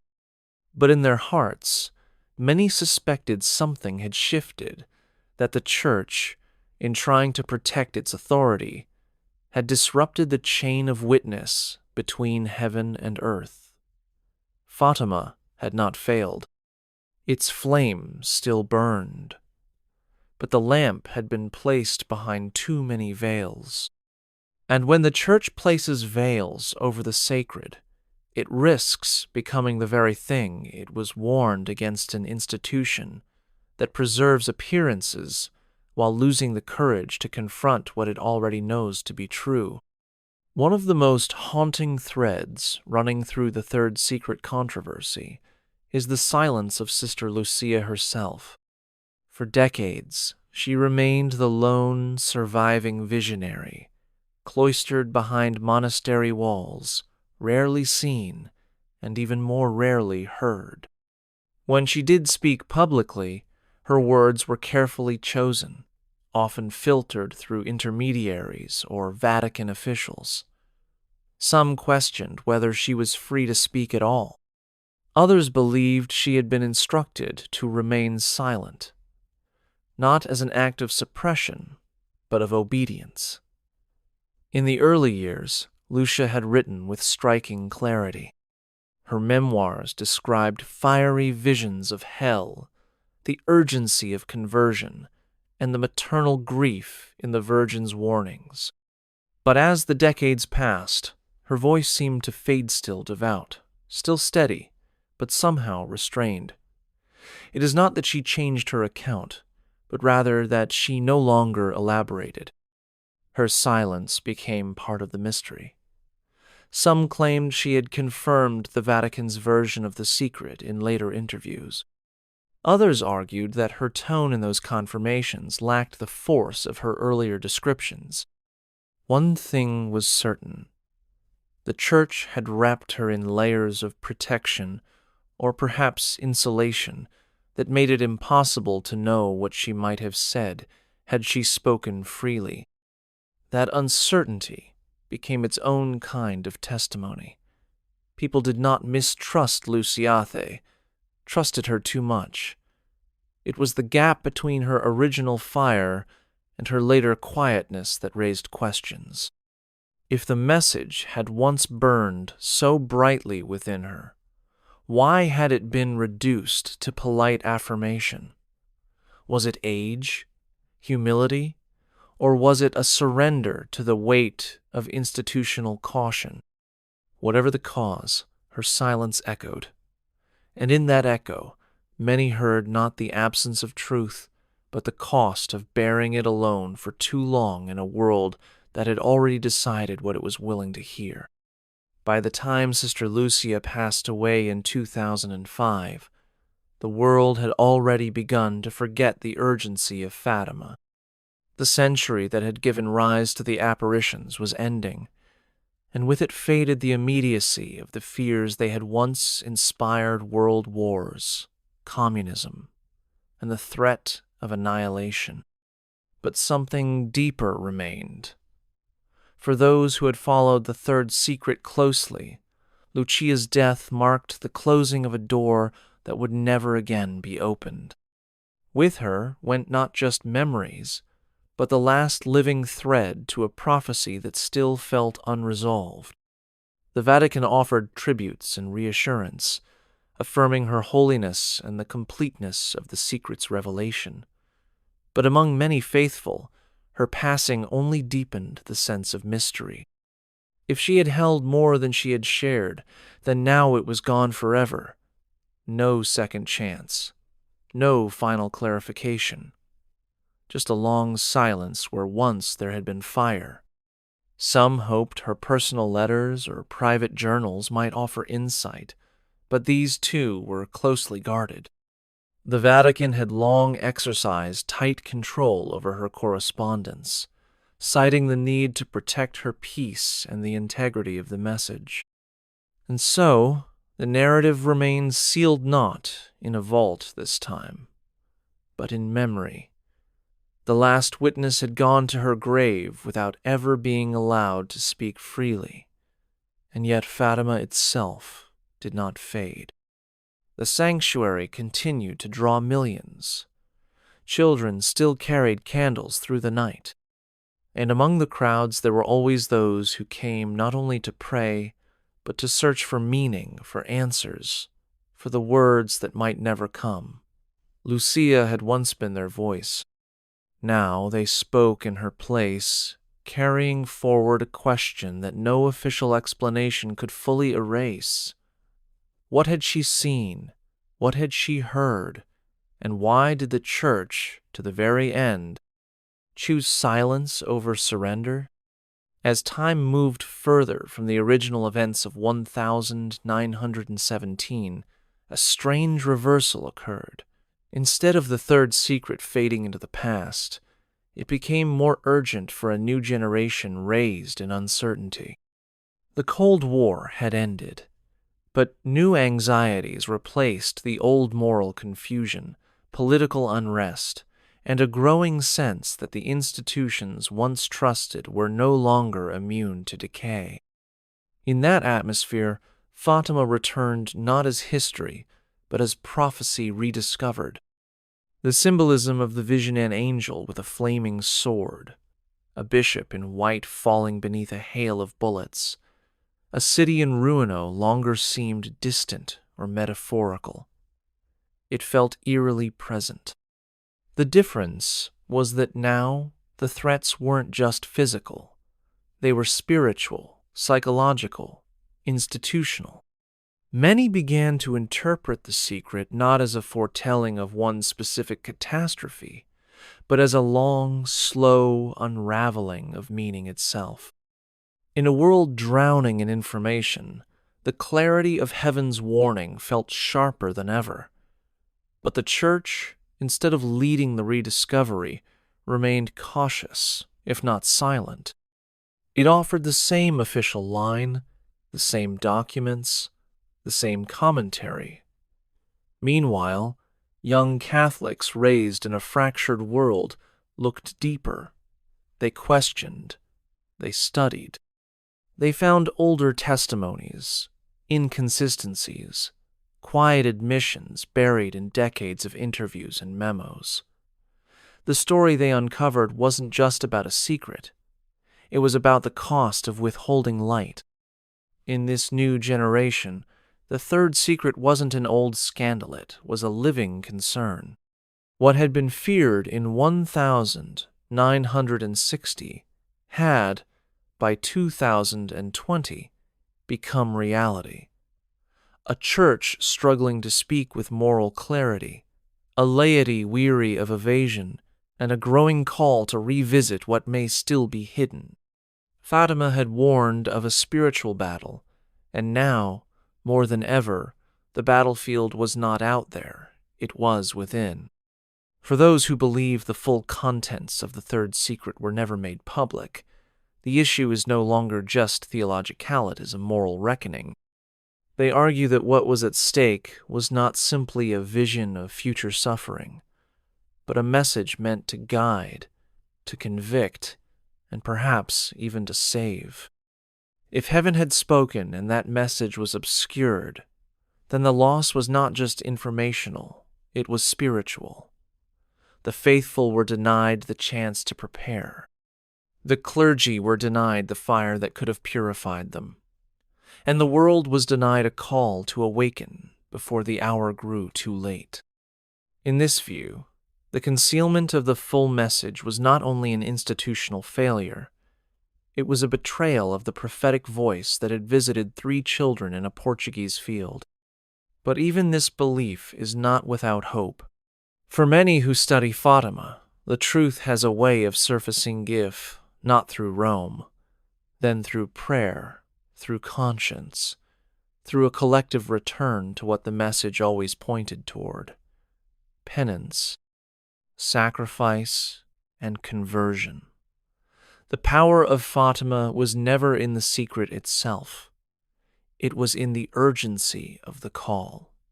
That urgency cannot be destroyed by delay. Even if the words remain buried in some forgotten envelope, their spirit has escaped. It lives in the restless hearts of those who still seek it, and perhaps that was always part of the mystery. That the final act of the secret would not be an unveiling from above, but a reckoning from below, a generation rising not in defiance, but in fidelity to what they were never allowed to see. In doing so, they do not reject the Church. They remind it of its mission: to proclaim the truth, to protect the sacred, and above all, to trust that the light given by heaven was never meant to be hidden beneath the weight of fear. In the quiet corridors of the Vatican, where marble floors echo beneath centuries of ritual, the story of Fatima remains an unfinished chapter. It is whispered about in seminaries, referenced in papal footnotes, and remembered in the hearts of millions who still light candles on May 13th. Yet even now, no new revelations have come from those who once held the key. The official version remains, bound in its parchment, explained through approved commentary, surrounded by the language of closure. But among the faithful, closure has never been the point. The beauty of Fatima has always been bound to its danger that God might speak, not through councils or catechisms, but through barefoot children in a field. That the warnings of heaven might bypass formality and land like thunder in a place unprepared to receive it. That possibility, once realized, shook the world, but it also shook the Church. And in the wake of that shaking, decisions were made, some to preserve peace, others to preserve power. What remains today is not just a puzzle to solve, but a question that asks far more than where the missing words are. It asks whether we are still listening, whether, in our polished homilies and carefully timed statements, we have left room for a message that does not flatter us. The third secret may never be officially amended. There may be no hidden scroll waiting to be revealed, but the silence surrounding it continues to speak. It speaks of fear, of fragility, and of the human tendency to shield ourselves from what might demand too much. And in that silence, a quiet invitation still lingers to reopen the conversation, not to spark controversy, but to remember that truth, no matter how unsettling, was never meant to be comfortable. It was meant to save. In the years following the Vatican's 2000 publication of the Third Secret, many expected the controversy to fade. The Church had made its declaration, and from the institutional perspective, the matter was closed. But spiritual questions do not follow bureaucratic timelines. What persisted was not a rebellion, but a reverent discomfort of feeling that the message of Fatima had been filtered too heavily, framed too cautiously, and stripped of the voice that once gave it power. That voice was never meant to flatter. It was meant to warn. The Virgin's words, if they indeed existed in fuller form than what was shown, were not addressed to diplomats or committees. They were meant for the soul of the Church itself, and it is here where the greatest dissonance lies. For if Fatima's final message was a mirror held up to the Vatican, reflecting not just future suffering but internal betrayal, then the choice to soften or withhold that reflection was not theological, it was deeply human. Institutions fear upheaval. They manage risk. They preserve continuity. But prophecy does not care for those aims. It erupts. It exposes. It demands conversion, not control. And this is what many believe the Church failed to accept. Not that the message was too dark, but that it was too honest. In trying to protect the faithful from fear, they may have failed to protect them from confusion. The faithful are not scandalized by the truth. They are scandalized by silence. And as new generations rise with hearts open to mystery and minds sharpened by contradiction, the questions grow louder. What did the third secret truly contain? Who made the final decision to limit it? And why, in the face of a world unraveling, was a divine warning turned into a diplomatic artifact? These questions do not seek to tear down, they seek to understand. Because if heaven once spoke plainly, then it is not clarity that the Church must fear, it is the consequence of having refused to listen. There is something uniquely unsettling about a warning that arrives too early to be understood. When the Virgin spoke in 1917, the world was already reeling from war, but the worst was yet to come. The Second World War, the rise of atheistic regimes, the spread of ideology dressed as salvation. Fatima foresaw these. The first two secrets unfolded with chilling accuracy.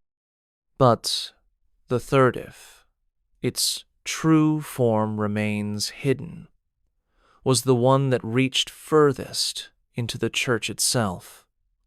And perhaps that was why it was kept so tightly bound. A warning about war is one thing.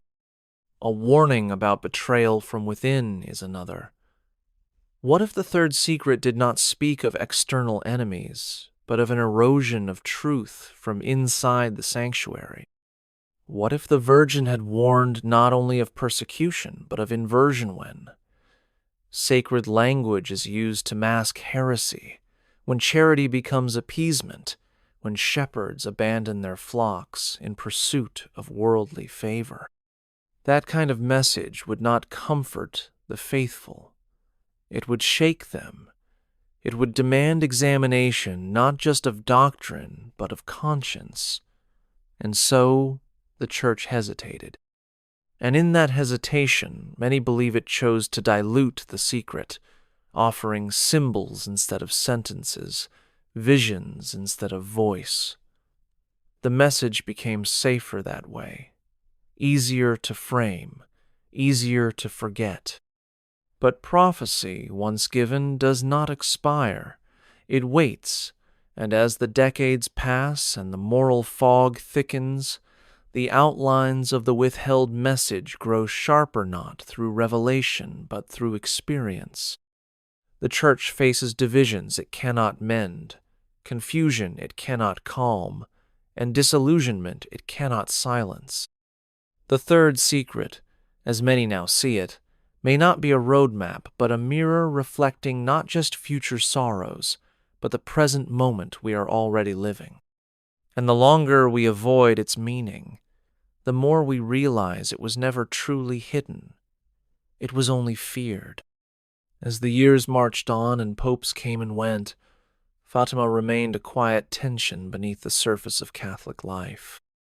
It was a devotion honored on calendars, in shrines, and in papal speeches, yet always at a safe distance. The third secret, officially declared, released, and explained, lingered like a ghost behind closed doors. For every faithful pilgrim who accepted the official version, there were others who saw in the gaps something more, a warning never quite spoken, a danger never fully named. That duality became a kind of uneasy truce. The Vatican maintained that the case was closed. The faithful, out of reverence and restraint, mostly nodded, but they did not forget. Instead, they watched the Church navigate scandal, decline, and theological confusion with growing concern. They saw their own suspicions echoed in reality, a church struggling to discipline itself, struggling to inspire, struggling to explain why its own message no longer stirred hearts as it once had. And so the idea grew, not out of rebellion, but out of sorrow that perhaps Fatima had tried to prepare the church for this very era. That perhaps the Virgin had spoken plainly, but her words had been set aside in favor of something more manageable. What should have been a spiritual alarm became a historical artifact. What should have been a summons became a shadow. And now, as those shadows lengthen, the faithful are asking once more not for scandal, but for clarity. Not for conspiracy, but for courage. Because even if the secret remains partially hidden, its purpose endures. It was never meant to glorify curiosity. It was meant to spark repentance. And the longer the Church waits to face the possibility that something vital was left unsaid, the more it risks losing the authority to speak at all. Not because of what it hid, but because of what it feared to trust the faithful with. Among those who have spent their lives studying Fatima, a common phrase arises again and again. It was never just about the secret. The power of the message lay not only in the words themselves, but in the tension between heaven's urgency and earth's hesitation. When the Virgin appeared to the 3 shepherd children, her voice was maternal but unwavering. She did not ask for permission to speak. She offered a choice: repent or suffer, consecrate or collapse. And though she warned of coming horrors, she also offered hope, anchored in the promise that her immaculate heart would triumph. But between that promise and its fulfillment lay a path the Church had to walk. That path required courage, transparency, and trust not only in God, but in the faithful. And here is where the great fracture occurred. The secret, whatever its full content, was not met with trust. It was met with containment. The very institution tasked with proclaiming truth hesitated in the face of a message it could not easily manage. And so the secret was delayed. Decades passed. Context shifted. Politics evolved. And by the time it was revealed, many believed it had been shaped more by the hands of men than preserved by the hand of God. This belief was not born from cynicism. It came from the quiet dismay of those who had hoped for fire but received fog. Those who had believed that heaven would not speak in riddles only, to be told that the meaning of a prophecy required a Vatican press release to be properly understood. And so the secret, even in its published form, remained incomplete, not because it lacked content, but because it lacked confidence. The message was heaven's, but the delivery was Rome's. And in that handoff, something essential was lost, not the words themselves, perhaps, but the weight of them, the willingness to let truth, in all its sharpness, stand unsoftened. There is a peculiar kind of unease that grows not from disbelief, but from love unmet by honesty. Many of the faithful who have wrestled with the third secret are not rebels or dissenters. They are believers who trusted that the Church would be bold enough to share what heaven had sent. They are not scandalized by warnings of judgment or visions of suffering. They are scandalized by the idea that divine clarity might have been quietly softened, managed, or held back to protect appearances. What they seek is not drama or confrontation, but dignity for the message, for the visionaries, and for the countless souls who place their hope in the truth. In their eyes, Fatima was not merely a Marian devotion, it was a cosmic intervention, and the third secret was its final movement, the crescendo that was never allowed to sound at full volume.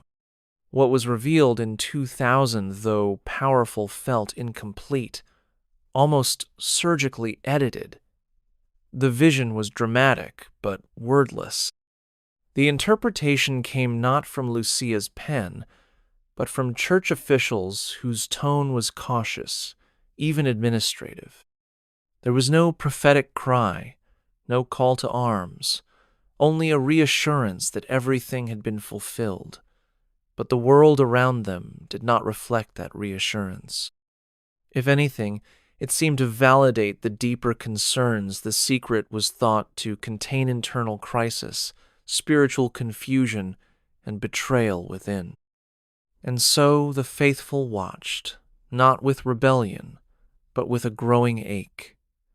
If heaven had spoken more clearly than we were told, why could the Church not trust them to hear it? That question is not a threat.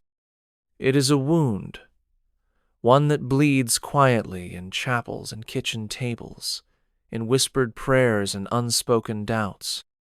And it will not heal until those entrusted with truth remember that light, even when it burns, was never meant to be hidden beneath veils of caution.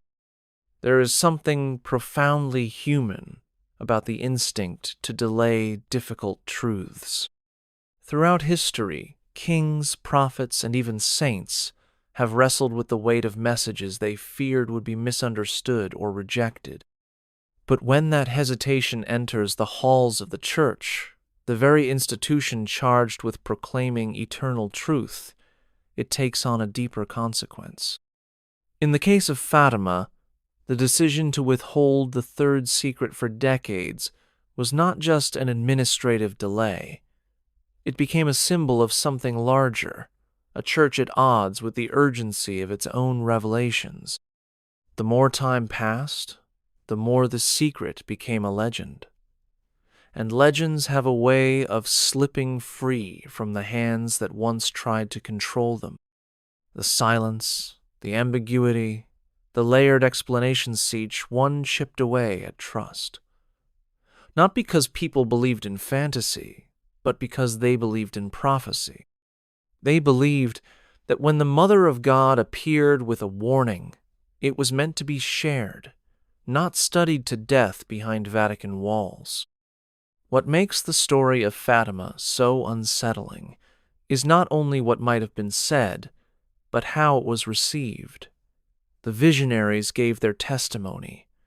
The world waited. And the Church, for reasons both stated and suspected, hesitated.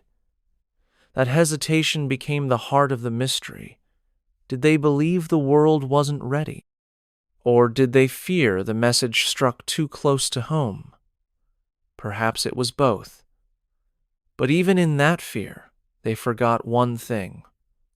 Truth, once given, does not depend on the comfort of its hearers. It demands to be faced, and the longer it is postponed, the more it calls out not from the heavens, but from within the human conscience. In the end, the third secret is no longer just a message. It is a mirror. And what it reflects is not only a prophecy, but our readiness or refusal to listen. By the time the third secret was officially disclosed in 2000, a strange fatigue had set in among many of the faithful. It was not the fatigue of disbelief, but of waiting too long to hear what had once been so urgent. The vision that was revealed of a bishop in white falling beneath a hail of bullets, of martyrs ascending a ruined city, was vivid, even terrifying. But what struck many observers was what was missing. There were no direct words from the Virgin, no mention of dates, no explanation of the crises that had engulfed the Church in the decades since 1960. The explanation offered by the Vatican, tying the vision to the assassination attempt on John Paul II, was accepted by some but felt oddly narrow to others. The symbolism seemed broader than a single moment.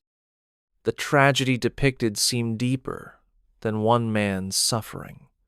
The faithful had waited not just for an image, but for understanding, for a message that made sense of the storm through which the Church had already passed. What they received instead felt carefully managed, almost academic. The heart of prophecy is never academic. It is a living wound meant to awaken. And the awakening that Fatima demanded was not confined to one era. It spoke to a darkness that extended beyond communism, beyond politics, into the soul of the Church itself. That, perhaps, was what made the third secret so difficult to fully reveal. It did not offer the comfort of easy enemies. It pointed inward, toward betrayal, toward a faith that might one day be emptied of power while still clothed in ritual.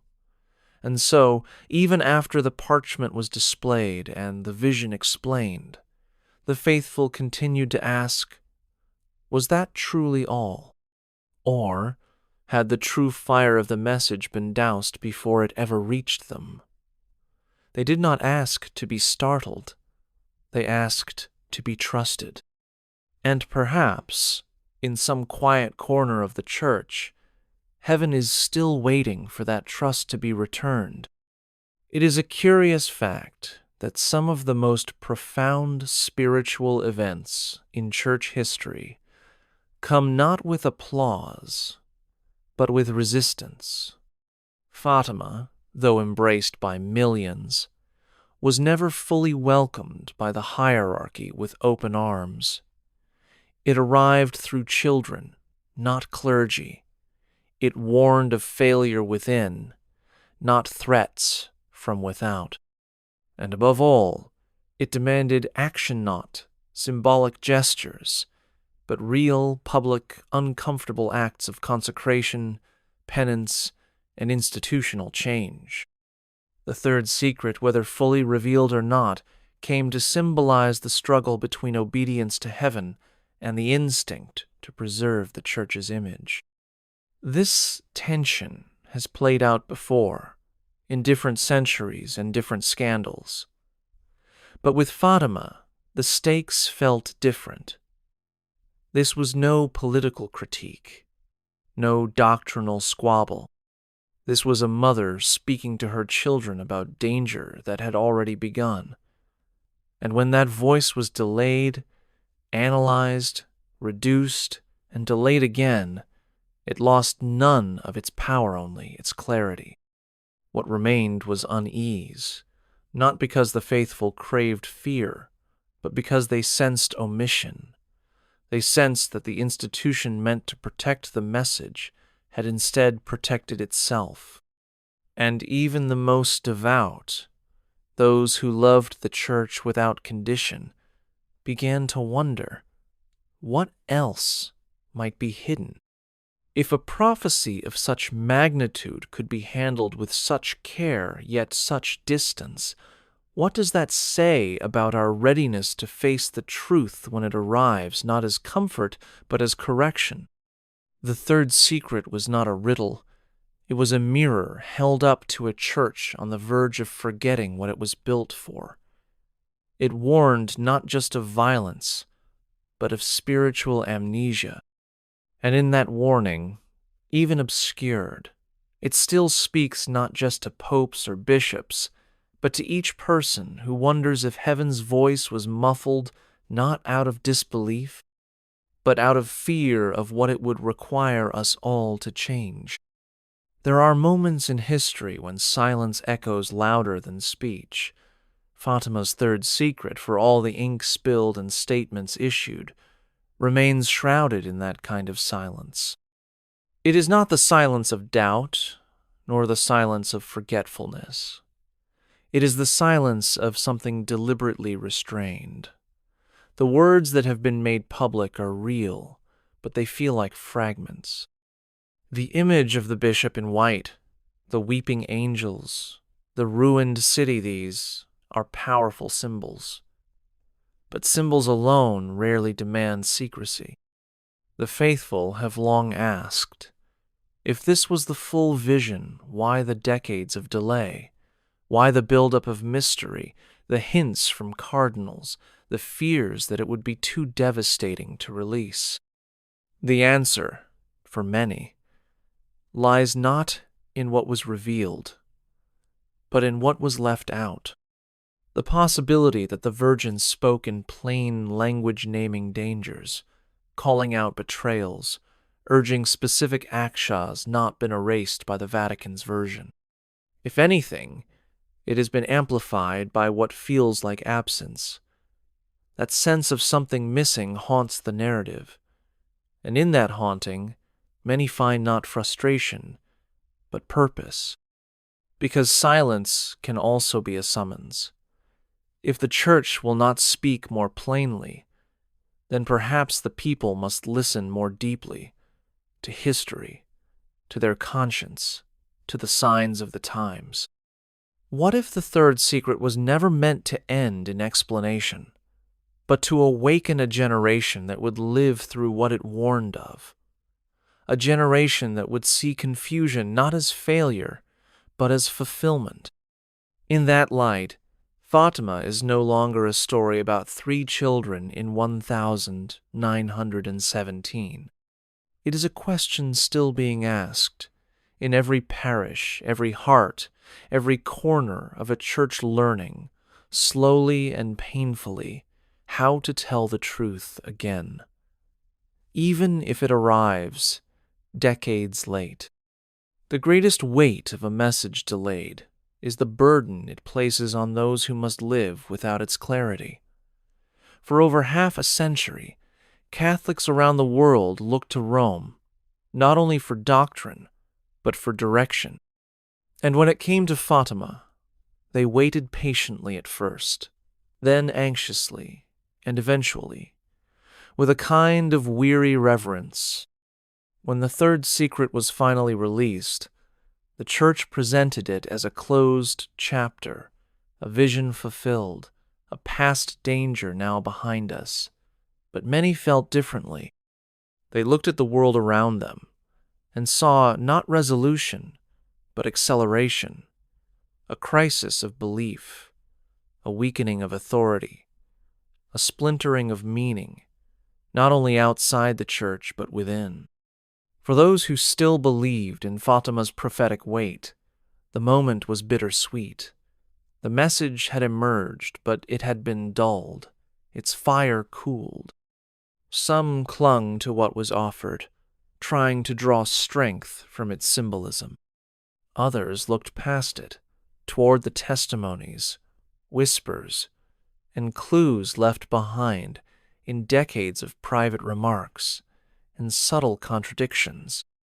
And still others found themselves in the middle, torn between obedience and the persistent feeling that heaven had spoken more plainly than men were willing to hear. The tragedy of the third secret is not merely what may have been hidden. It is the spiritual vacuum created by that uncertainty. A generation that might have been fortified was instead left to interpret silence. And yet, even in that silence, something remarkable has endured. The devotion to Fatima has not waned. The pilgrims still walk. The rosaries are still said. The call to conversion still stirs hearts. Perhaps that is the proof of its divine origin, that no matter what was held back, the essence still breaks through. Because truth, when rooted in heaven, cannot be fully contained. It finds its way, even through the smallest cracks, in secrecy.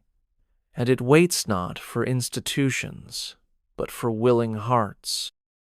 In every age, the Church is tested not only by the pressures of the world, but by its own willingness to confront the truth.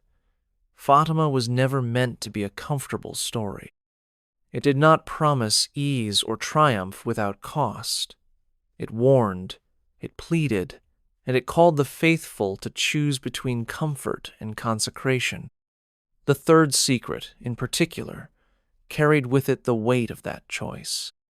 And when the message was delayed, revised, and explained through cautious language, many felt that choice had been made not by the people, but for them. The danger of shielding the flock from fire is that they may never see what needs to be burned away. For some, the missing portion of the secret was not merely text, it was testimony. A witness to the dangers of modernity unmoored from truth, of clergy seduced by prestige, of doctrine diluted in the name of diplomacy. These dangers were never far-fetched. They were already unfolding, quietly, as seminaries emptied, scandals spread, and faith became a heritage rather than a hunger. And so the faithful looked back to Fatima, not out of nostalgia, but necessity. They sensed that what was once offered as prophecy had become their present, that the third secret, whether revealed in full or not, had begun to live itself out not in visions, but in confusion, not in fire from the sky, but in the flickering out of certainty. And in that dimming light, many chose to become lamps themselves, returning to prayer, to penance, and to trust in the words that had been spoken, even if not all had been heard. The lesson of the third secret may be this: that divine warnings are not threats, but invitations, and that, even if clarity is withheld from above, faith can still rise from below, strong enough to carry the truth that others feared to speak. There are few things more dangerous to any institution than the appearance of managed truth. The Church, with all its spiritual authority, has always walked a fine line between mystery and message. Its role is not to control divine revelation, but to guard it faithfully, presenting it to the world without distortion or delay. Yet with Fatima's third secret, many believe that line was crossed, not in outright denial, but in quiet curation. The faithful were given something, yes, but not everything. And it is that suspicion, lingering year after year, that has wounded the trust between shepherd and flock. For many believers, the wound is not rooted in sensationalism. They are not chasing intrigue for its own sake. They are searching for consistency, for a church that preaches truth with courage, not caution. When that courage falters, even for understandable reasons, the result is confusion. And confusion, over time, hollows out belief. The danger of suppressing a message from heaven is not simply that people will speculate. It is that they may stop listening altogether. Or worse, they may stop expecting the Church to speak with boldness at all. Fatima was meant to remind us that heaven is not silent, even in the darkest hours. But if the Church hesitates to echo that voice clearly, then the silence becomes institutional and much harder to break. Still, The message of Fatima endures, passed not through documents, but through devotion. It lives in whispered rosaries, in midnight vigils, in hearts that still burn with questions not to rebel, but to understand. These are not the voices of defiance. They are the voices of fidelity, crying out for clarity. And maybe that's what the third secret was always about. Not the fear of what might come, but the fear of what happens when heaven speaks and earth chooses to soften the sound. At the heart of every prophecy lies not just revelation, but responsibility. Fatima was never simply a glimpse into possible futures. It was a divine appeal for repentance, for trust, for action. The third secret, though wrapped in mystery and debated endlessly, is remembered not just for what it said, but for what it demanded. And the weight of that demand did not rest only on popes or cardinals. It rested on everyone who heard the message and chose how to live in its lictor, its shadow. The delay in revealing the full secret, the cautious framing, the symbolic explanations, all of these things may have stemmed from fear, prudence, or genuine uncertainty. But the effect was unmistakable. The urgency of the Virgin's voice was dulled. The passion of heaven was reduced to commentary, and the spiritual temperature of the Church, already cooling, lost another degree. Still, the fire never went out entirely. It flickered in the minds of those who read between the lines.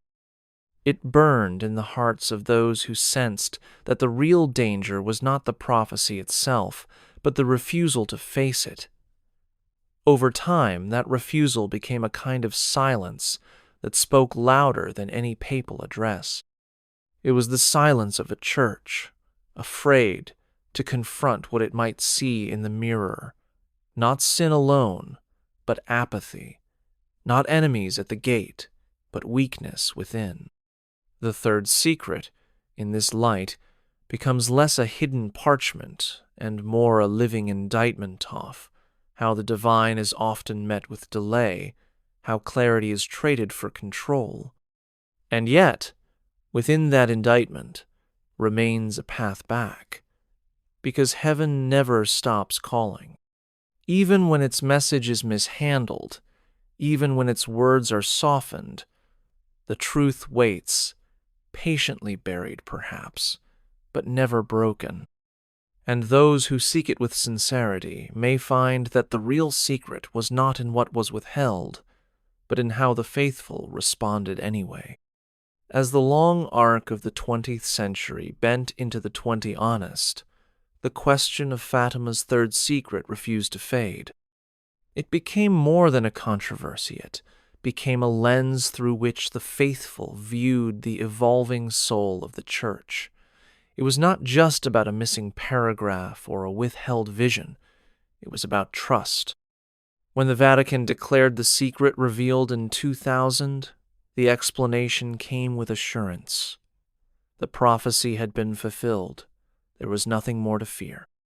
But many who had lived through the confusion of the 1960s, the scandals of the 1990s, and the unraveling of catechesis knew that reassurance rang hollow. They had seen the storm the secret warned about, not as fire from heaven, but as slow erosion, the loss of clarity, the weakening of conviction, the replacement of mystery with management. And so they wondered, if the Church once feared this message, did it fear because of what it said or because of what it revealed about the state of faith itself? Over the years, fragments emerged. Testimonies, hints, scholars pointing to inconsistencies. And through it all, the image of a voice stifled, perhaps not from malice, but from fear persisted. But even as the official narrative hardened, the devotion to Fatima never softened. It grew, it deepened. The pilgrims still came. The rosaries still passed through fingers. And the sense remained that heaven had trusted simple children with a message too great for Rome to bear. That message, even if hidden, had done its work. It had stirred a generation to prayer. It had warned the Church not of distant calamity, but of present unraveling. And now, more than 100 years later, the silence around the third secret has become its own kind of prophecy, one that reminds us, truth buried too long does not disappear. It rises through the questions of the faithful, through the unraveling of easy explanations, through the quiet insistence of grace that will not be denied. In the end, the story of Fatima's third secret is not one of conspiracy, but of consequence. A message was given urgent, unsettling, and sacred. It spoke of danger, of suffering, of betrayal, and of redemption. But somewhere between the apparition and the archive, something changed. The message became managed.